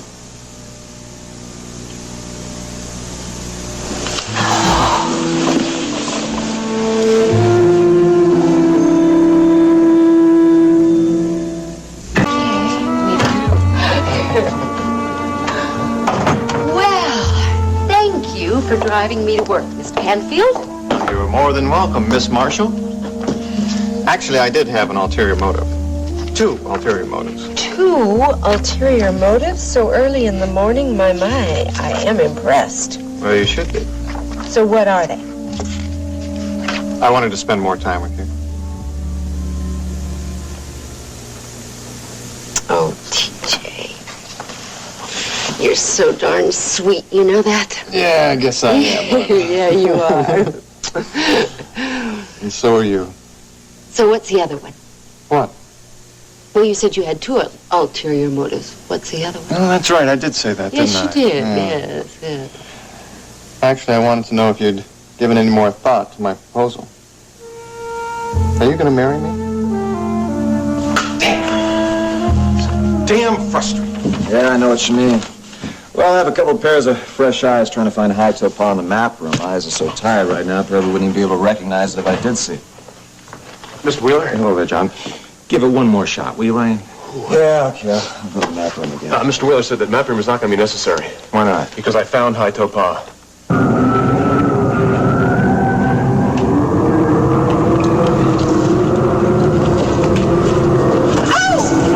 You okay? Ricky, hold on. Oh! What's the problem? I hurt my ankle. I don't think I can go on right now. What do you think, Brett? We're taking a big chance if we stop. I'm really sorry, Ruby. Oh, that's all right. You guys just go on without me. We're not going anywhere without Did you hear what Brett said? You heard me! The vibrations are settling down. What's the big hurry? Not for long, Mark. This whole place could go off like a Roman candle. What are we waiting for? Let's get out of here. Sure? Yeah. Just hold on to me. I'll get you out of here. All right. Oh. Come on. Good.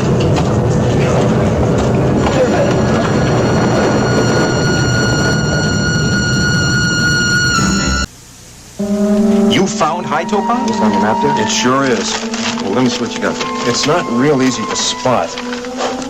Would you mark it? Well, don't worry, sir. I'll find it. It's near Ulysses River Junction. Yeah, well, that's where Joel was found. Yeah. Ulysses River Junction's right there. See, there I knew I could find John, it. we're not looking for that. We're looking for High-Toe Pa. Well, that's a little trickier, sir. John, Just give me a minute, sir. I'll find it. It's you have to follow this contour right here. You follow that up here past the Indian signs. There. See, it occurred to me if I applied a logical scientific I don't method to care the what search. you did, John. Thank you very much. You did wonderfully. My pleasure, sir. I wanted to help. How far is that from Houston? My guess is that it'd be a couple hours by helicopter. Looks like pretty rugged terrain. Not only rugged, but the wind in those canyon areas can be awfully treacherous. Look, I recommend that we land the chopper in the Ulysses River Junction, then take a 4-wheel drive vehicle from there. All right, call the authorities, will you, and set that up? I'll get right on it. All right, fine. Mr. Wheeler, is there anything else that I can do? John, you've done quite enough, thank you. Well, perhaps I could accompany you to High-Toe Pa, give you a hand with that 4-wheel thing? No, John. Look, I would appreciate if you'd go out to the house, tell Mrs. Wheeler that we found High-Toe Pa, and then Mr. Connor and I are going out there as soon as the helicopter gets Yes, sir. I'll do that right away. John. Sir? Again, thank you for everything. Well, if there's anything else I can do, sir. Well, I'll let you know. Yes, sir. Allison, this is Mr. Wheeler. Would you please ask Mrs. Decker to come into my office as soon as possible? Thank you. Come on, we don't have much time. Let me give you a hand. I got it. Which way are we going, Brett? This way, come on.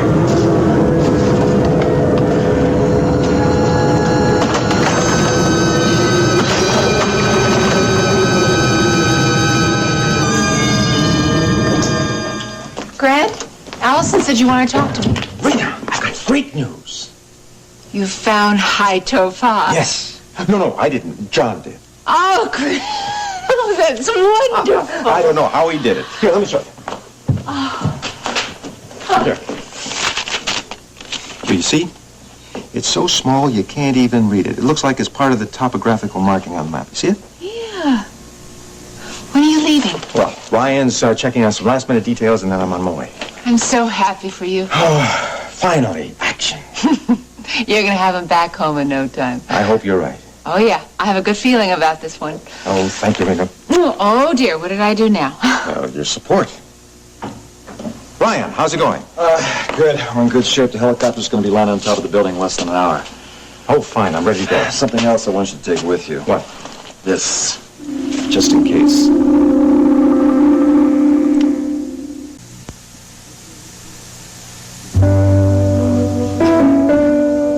I thought we were going to give each other some time. Is that what you want to do? That's what I think that we should do. What do you want, TJ? You. Now, will you get serious a minute here? I'm very serious. Look, I have it all figured out. What do you have all figured out? The honeymoon? The honeymoon? You mean you've already thought about that? That's all I've been able to think about. You want to hear my plan? Sure, yeah. Well, I thought that we fly to San Francisco. San Francisco. Oh, TJ, I love San Francisco. Fisherman's Wharf. Well, that's just the beginning. We'll get to San Francisco, and that's where we get on our cruise ship. A cruise ship? That sounds like heaven. Where are we going? How does Tahiti strike you? Tahiti? You hate it? Hate Tahiti? I don't think it's possible to hate Tahiti. No, look, if you hate Tahiti, there's an alternate plan. There's an alternate? Yeah, look, we'll go to the south of France, bask in the sun on the French Riviera, maybe taking a tour of the wine country. No, even better than that, we'll do both. We'll go to Tahiti, and then we'll go to the south of France. You certainly paint a very romantic picture. Well, I try. What do you say?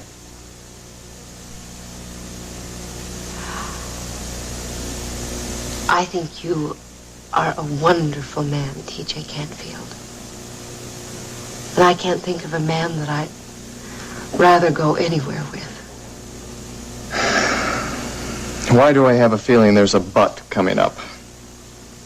I want our future together to be absolutely perfect. It will be. But we still have so much talking to do about the past. There's just so much I haven't told you, TJ. Paige, look, I've told you 1,000 times the past doesn't matter to me. Now, But can't you understand that? I don't want us to be running away from it either. You want to wait? It's not what I want, darling. If I had my way, I would run to Tahiti with you this very minute. Well, then do it. I can't. And it's not because I love you any less. It's because I love you so darn much, TJ. Can you understand that? Yeah, I can.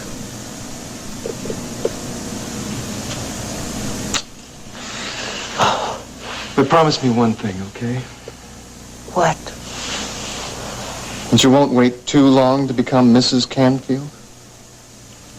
Okay, I promise.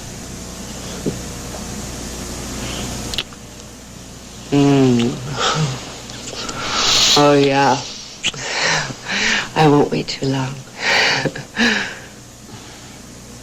Mrs. Canfield.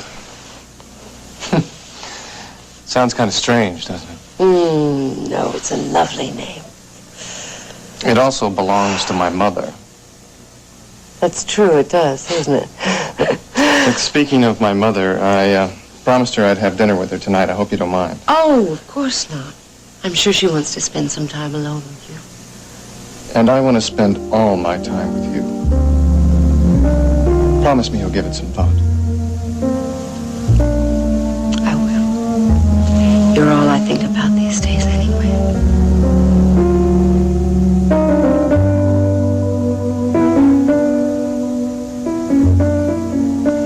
There's a bad smell around these parts, Boots. You notice that? Well, sure have, Hawker. The dang thing seems to be coming from one direction. Hannibal? Yeah, you got the drift. We're gonna have to lean on an old boy, find out what he's up to. That's the only way we're gonna find out anything. Hello, boys. Howdy. I don't have much time today. What you two want to see me about? We're looking for some answers, Hannibal. And we ain't leaving till you level with us.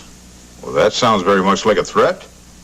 I don't care much for threats. That doesn't sit too good with me. You hear that, Boots? Yeah, sure did. No need to apologize, gentlemen, just so long as we understand each other. Apologize? We weren't about to do that. I don't think Hannibal understands us, Hawker. Doesn't sound like it to me, Boots. If you have something to say, say it or get out. I'm in no mood for games. Okay, we'll get right to the point, Hannibal. Now, we're gonna play straight with you. We've always played ball with you. Problem is, we're getting a real strong feeling you're just trying to lead us down the garden path. And we don't much care for that kind of double dealing. Grant, do you really need that weapon? You know, this is what we might run into. It's just a precaution. I know, but it just makes me nervous. Don't worry about it. I'll be fine. Okay.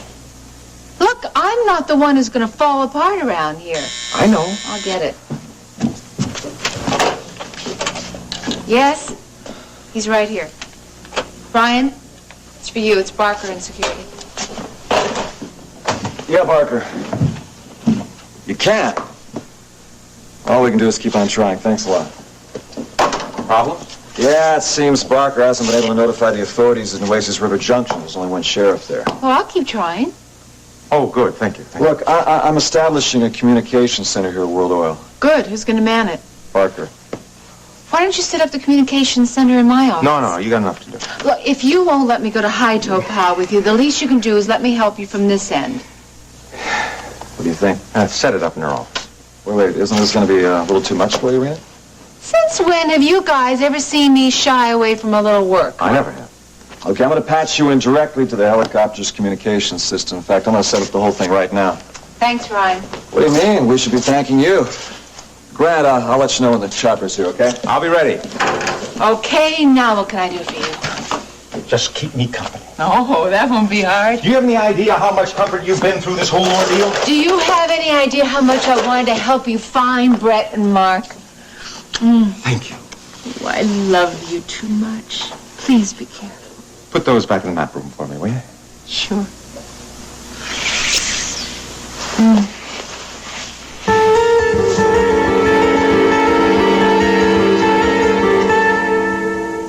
Don't know what you're getting at.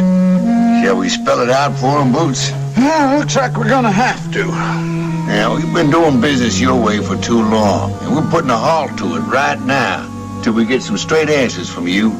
What kind of answers do you want? Real easy ones, Hannibal. Nothing complicated. All right, let's have it. How did you know Ricky Decker was out of town? Well, that was no secret. It was to some people. Close as we can figure it, you knew about it before just about anyone else. We're right curious how you knew. Well, I make it a point to know what's going on. You boys know that. Seems to me there's a lot more to it. What are you getting at? Well, what Hawker here is trying to say, it looks to us like you're behind a lot of these strange goings-on. We're talking about underhanded things we want no part of. Isn't that right, Boots? That's right.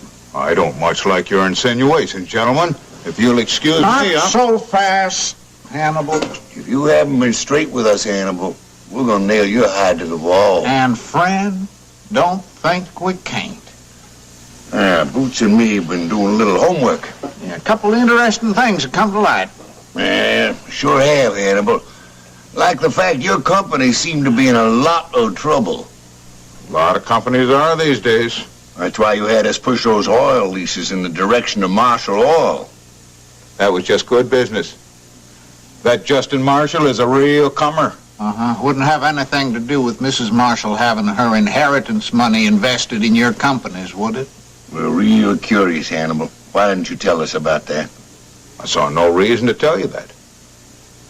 After all, we did have a deal. You push some leases to Marshall Oil, and I back your candidate.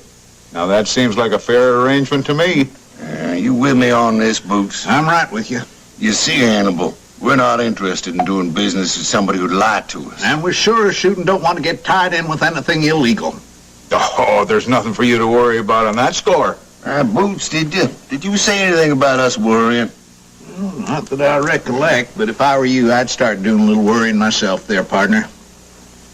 Why'd you say that, boys? Looks like your game's almost up, Hannibal. Come on, Hawker. There's no use hanging around here. No use at all.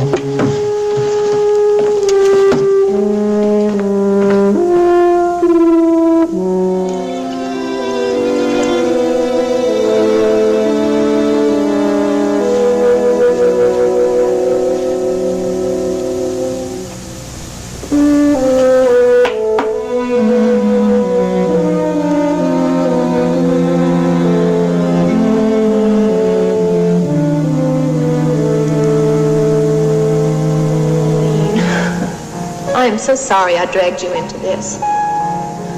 I thought it was going to be okay, but it seems to just keep getting worse and worse.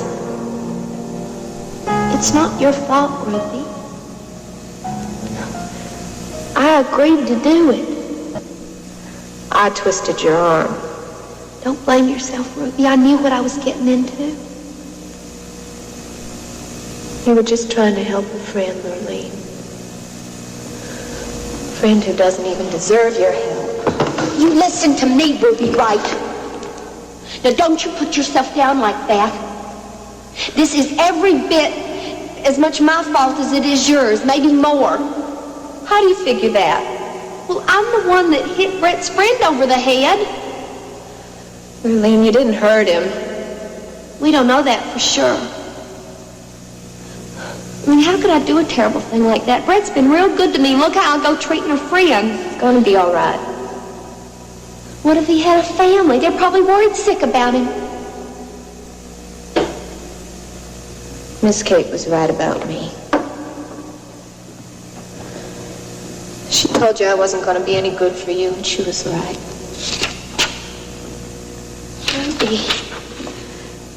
Ruby, you're my friend. I had to stick by you. Yeah, and look where it got you. Ruby, we're gonna get through this somehow. I promise you. You know something, Lurleen? What? Everybody's always saying I'm so strong. But I'm not half as strong as you are. I'm not strong, Ruby. Yes, you are, honey. I know I'm awful lucky to have you as a friend.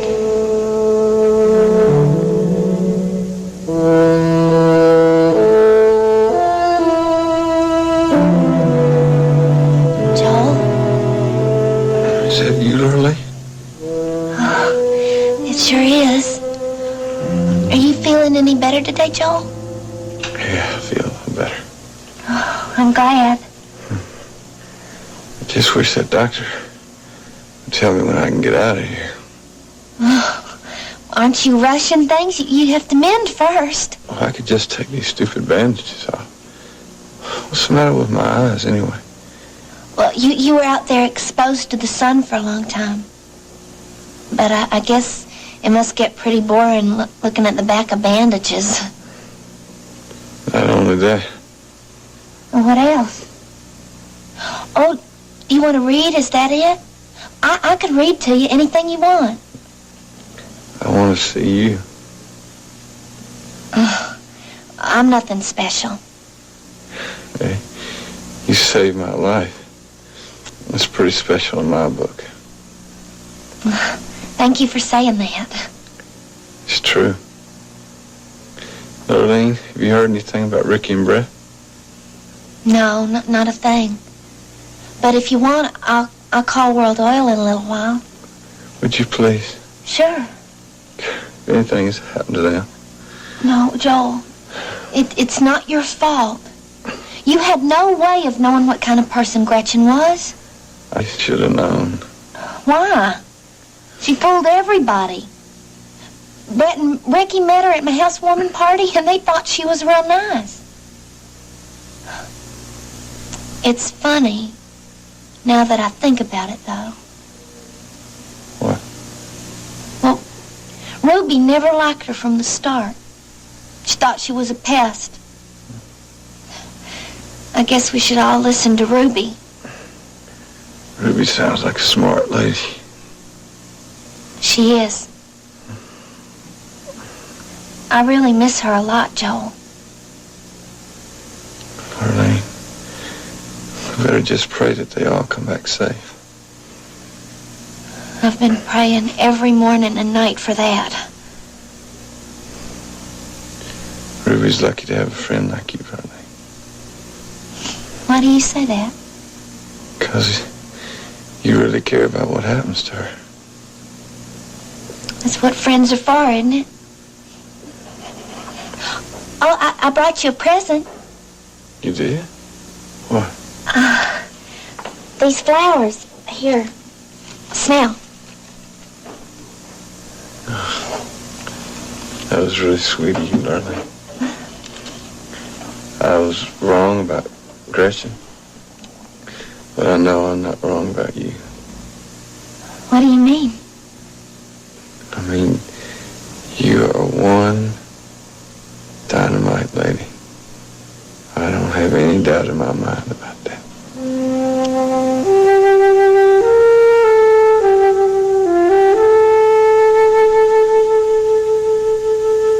Grant,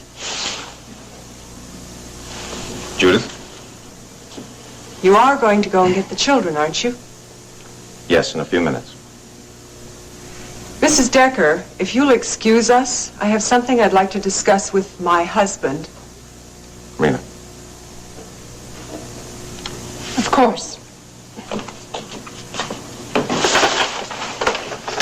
I will call the sheriff at the Nueces River Junction. I'll be in touch just before I leave. I'll be in my office.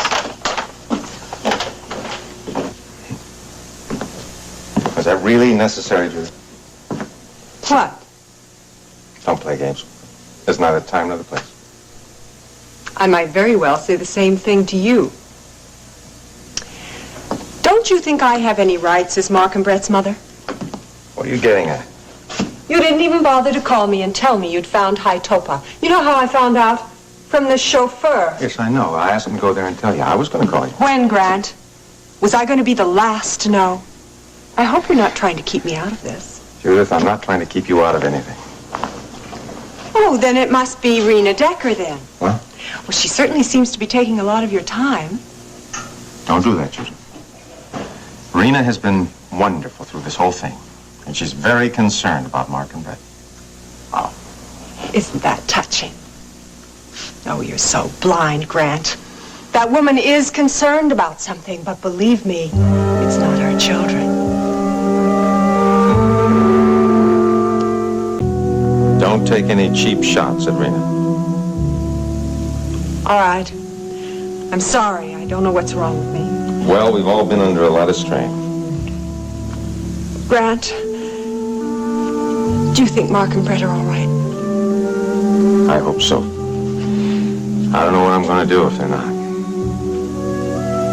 Neither do I. Oh, Grant, I'm so frightened. Don't be, Judith. Thank you. Have you made all the arrangements? Yes, the helicopter's on its way, and as soon as it gets here, I'll be gone. Who do I talk to if I want to know what's going on? Rena. Judith, she is in charge of communications here. Why did you have to give her such an important assignment? For several reasons. She's capable, I have a lot of confidence in her, and she wants to be involved. Well, then I guess I'll be spending quite a bit of time with Mrs. Decker. Judith, no funny stuff. Oh, give me some credit, Grant. I'll only be spending time with her to keep track of my children and my husband. Chopper's here. You ready?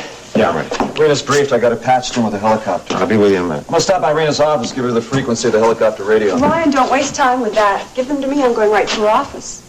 Okay, here it is. It also tells the procedure of contacting us in the helicopter, okay? I'll see that she gets them. What's that for? It's just a precaution. Grant, Yes? bring our children back. I have every intention of doing that, Judith. Take care of yourself, darling. I will. You too, Ryan. Yeah.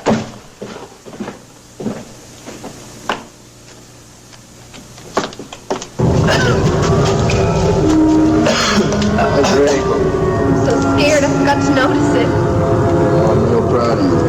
You are? We can't stop here. Don't seem to be any more tremors. Yeah, but haven't you noticed the pattern? First there's a vibration, then it's quiet, and then there's another vibration, and they're getting stronger and stronger, and I'm just scared that actually going to blow this place up. I don't know if Ruby's going to be able to make it, Brett. Look, that gas isn't going to stay in that chamber. It's going to start seeping in here any minute. Well, we got to stop sometime to figure out exactly how we're going to get out of here. Brett. Brett, what is it? Brett, you didn't hear a word I said, did you? Brett, listen to me. Oh, here we go. Come on, guys, we got to get out of here.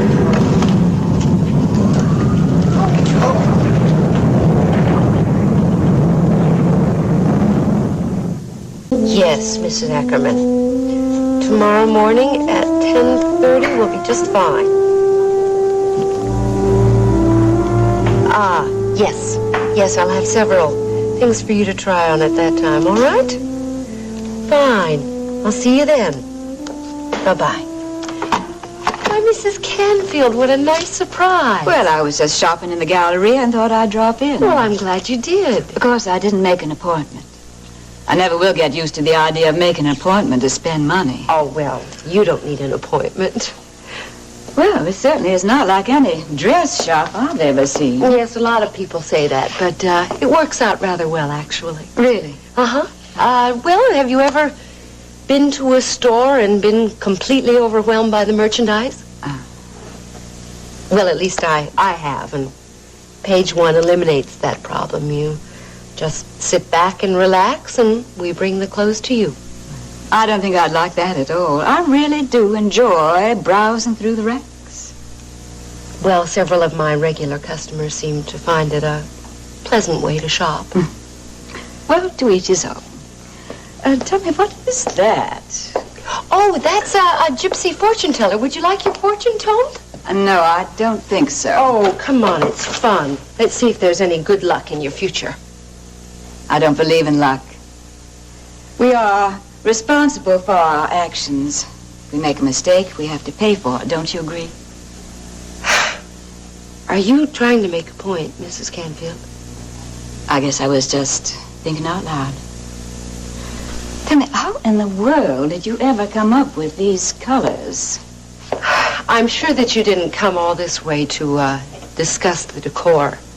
I'm sure I never came in to buy a dress. That's too bad. I have several designs that would be quite flattering. I think I'll stick with the tried and true. Mrs. Canfield, I think it's time that we had a little talk. Can't imagine what we talk about. We have absolutely nothing in common. Oh, you're very wrong. We have something very important in common. What might that be?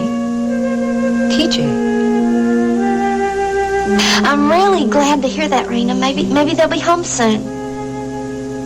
Yeah, I hope so, too. Well, thanks, Rena. Bye-bye. Did you hear that, Joel? Mr. Wheeler's on his way to High Topaz. Yeah, they're on their way there by helicopter. I just wish my head had been clear. I could have told him how to get there. But don't you go concerning yourself about that. Everybody understands. They're just real worried about you. Just hope they get there in time. Well, they will. Mr. Wheeler's a very determined man. Rena said they had the authorities notified. Now, with all those people looking, they're bound to find them. I just don't want it to be too late. Too late? What do you mean? Arlene, I know how dangerous Gretchen is. What if they didn't get away from her? I'm sure they did. Ruby's really good at outwitting people. Gretchen is really slippery. Well, I know that, Joel, but I've got a lot of faith in Ruby. Ruby can be pretty slippery when she sets her mind to it herself. Have you known her long? Oh, not really. After my granddaddy died, she came out to the ranch to offer her condolences. And we've been partners ever since. She sounds like a good friend. She's my best friend. Ricky's a good friend.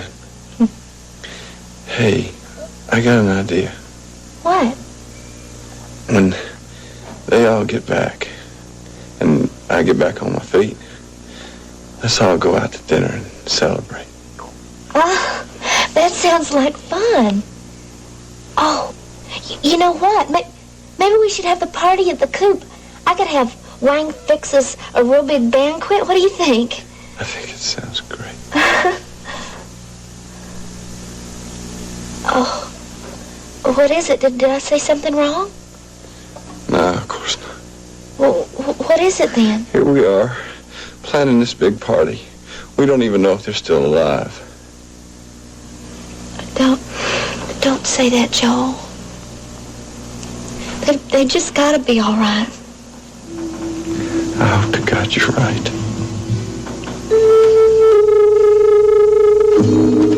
Operator? Operator. Yes, I've been trying to get this number for over an hour and no one seems to answer.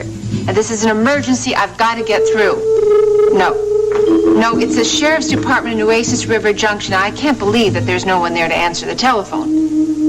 Yes, I'd appreciate that very much if you would keep trying. I'll be right here. Thank you very much. The sheriff's office doesn't answer. I'm sorry, I didn't realize you were here.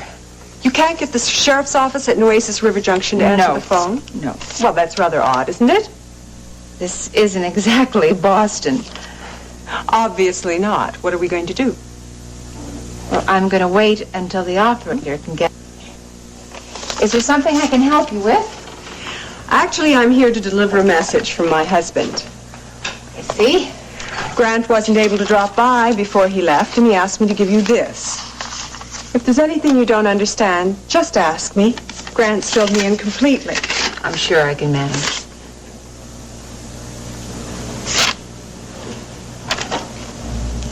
Is there something I can help you with? No, just go on with your work, Mrs. Decker. Are you planning to stay here? Oh, didn't Grant tell you? He asked me to stay close by, in case there's word from the children. Well, that is all right with you, isn't it? Of course. Make yourself comfortable. Thank you. I will. Looks like we're going to be spending quite a bit of time together, Mrs. Decker.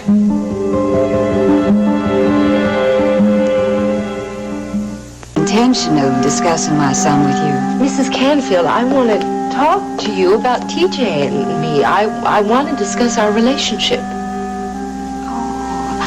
I'm afraid I've given you the false impression. I beg your pardon?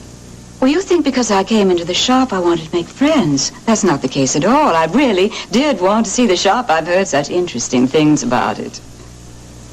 Well, now that you're here, can't we talk? Can't we try to get to know each other a little better? Whatever for?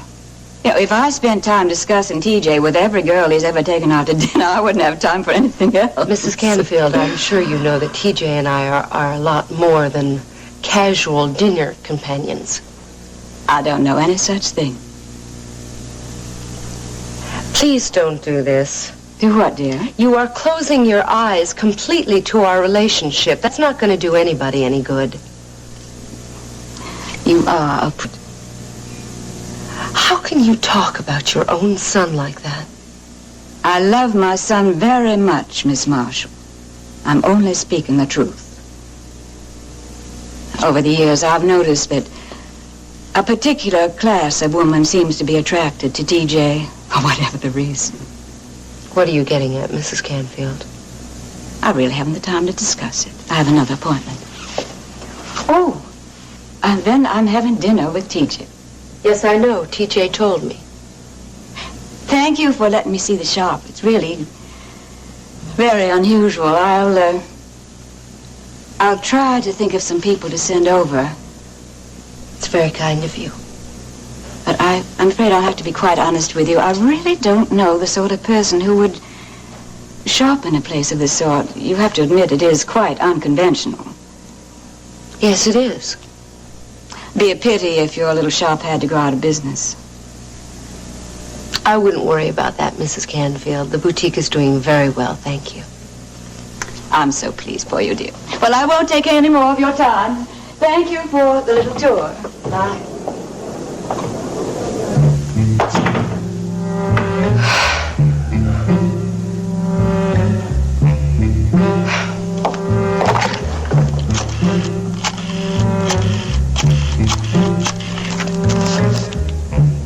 Mr. T.J. Canfield, please. No, on second thought, just forget that. Thank you. I'm not going to sink to that woman's level. It might be some time before we hear anything. Ryan Connor said it could be a 2 or 3 hour trip. I know. Grant told me. I'd be more than happy to call you at home when I hear anything.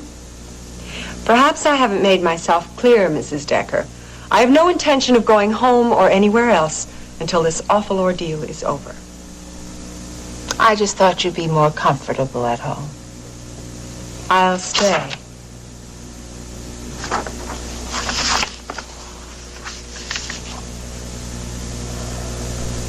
Could we talk, Rena? Certainly. What would you like to talk about? Grant and I have never kept secrets from one another. So I guess it had to be you. I beg your pardon? You must have convinced him not to contact me the moment my children disappeared. I can't imagine Grant being that heartless. He didn't contact you because he didn't know where your children were. Grant is very aware of how much you love your children. I wonder if that's all there is. Of course it is. My guess is that Grant wasn't spending much time with Mark and Brett or paying any attention to them. I think he had something else on his mind. He paid a great deal of attention to them. He happens to love both of them very much. If that were true, why did he let them go on this dangerous trip? I don't think Grant or anyone else could have stopped your children. They're very independent. I know. I taught them to be. He was away so much of the time, they just turned defiant. Well, they seem to adore their father. I've never met a more loving, caring man in all my life. I don't need you to tell me what kind of a man my husband is. I've known him a very long time. Maybe we shouldn't talk about Grant. All right. I'm sorry. This has been quite a strain for me. Of course. Having children of your own, I'm sure you can understand what I've been going through. I don't have children. Don't you? Oh, I'm sorry. You're missing one of the great joys of life. Perhaps that's the decision you make when you decide to be a businesswoman. If you'll excuse me, I do have some things to take care of. Go right ahead.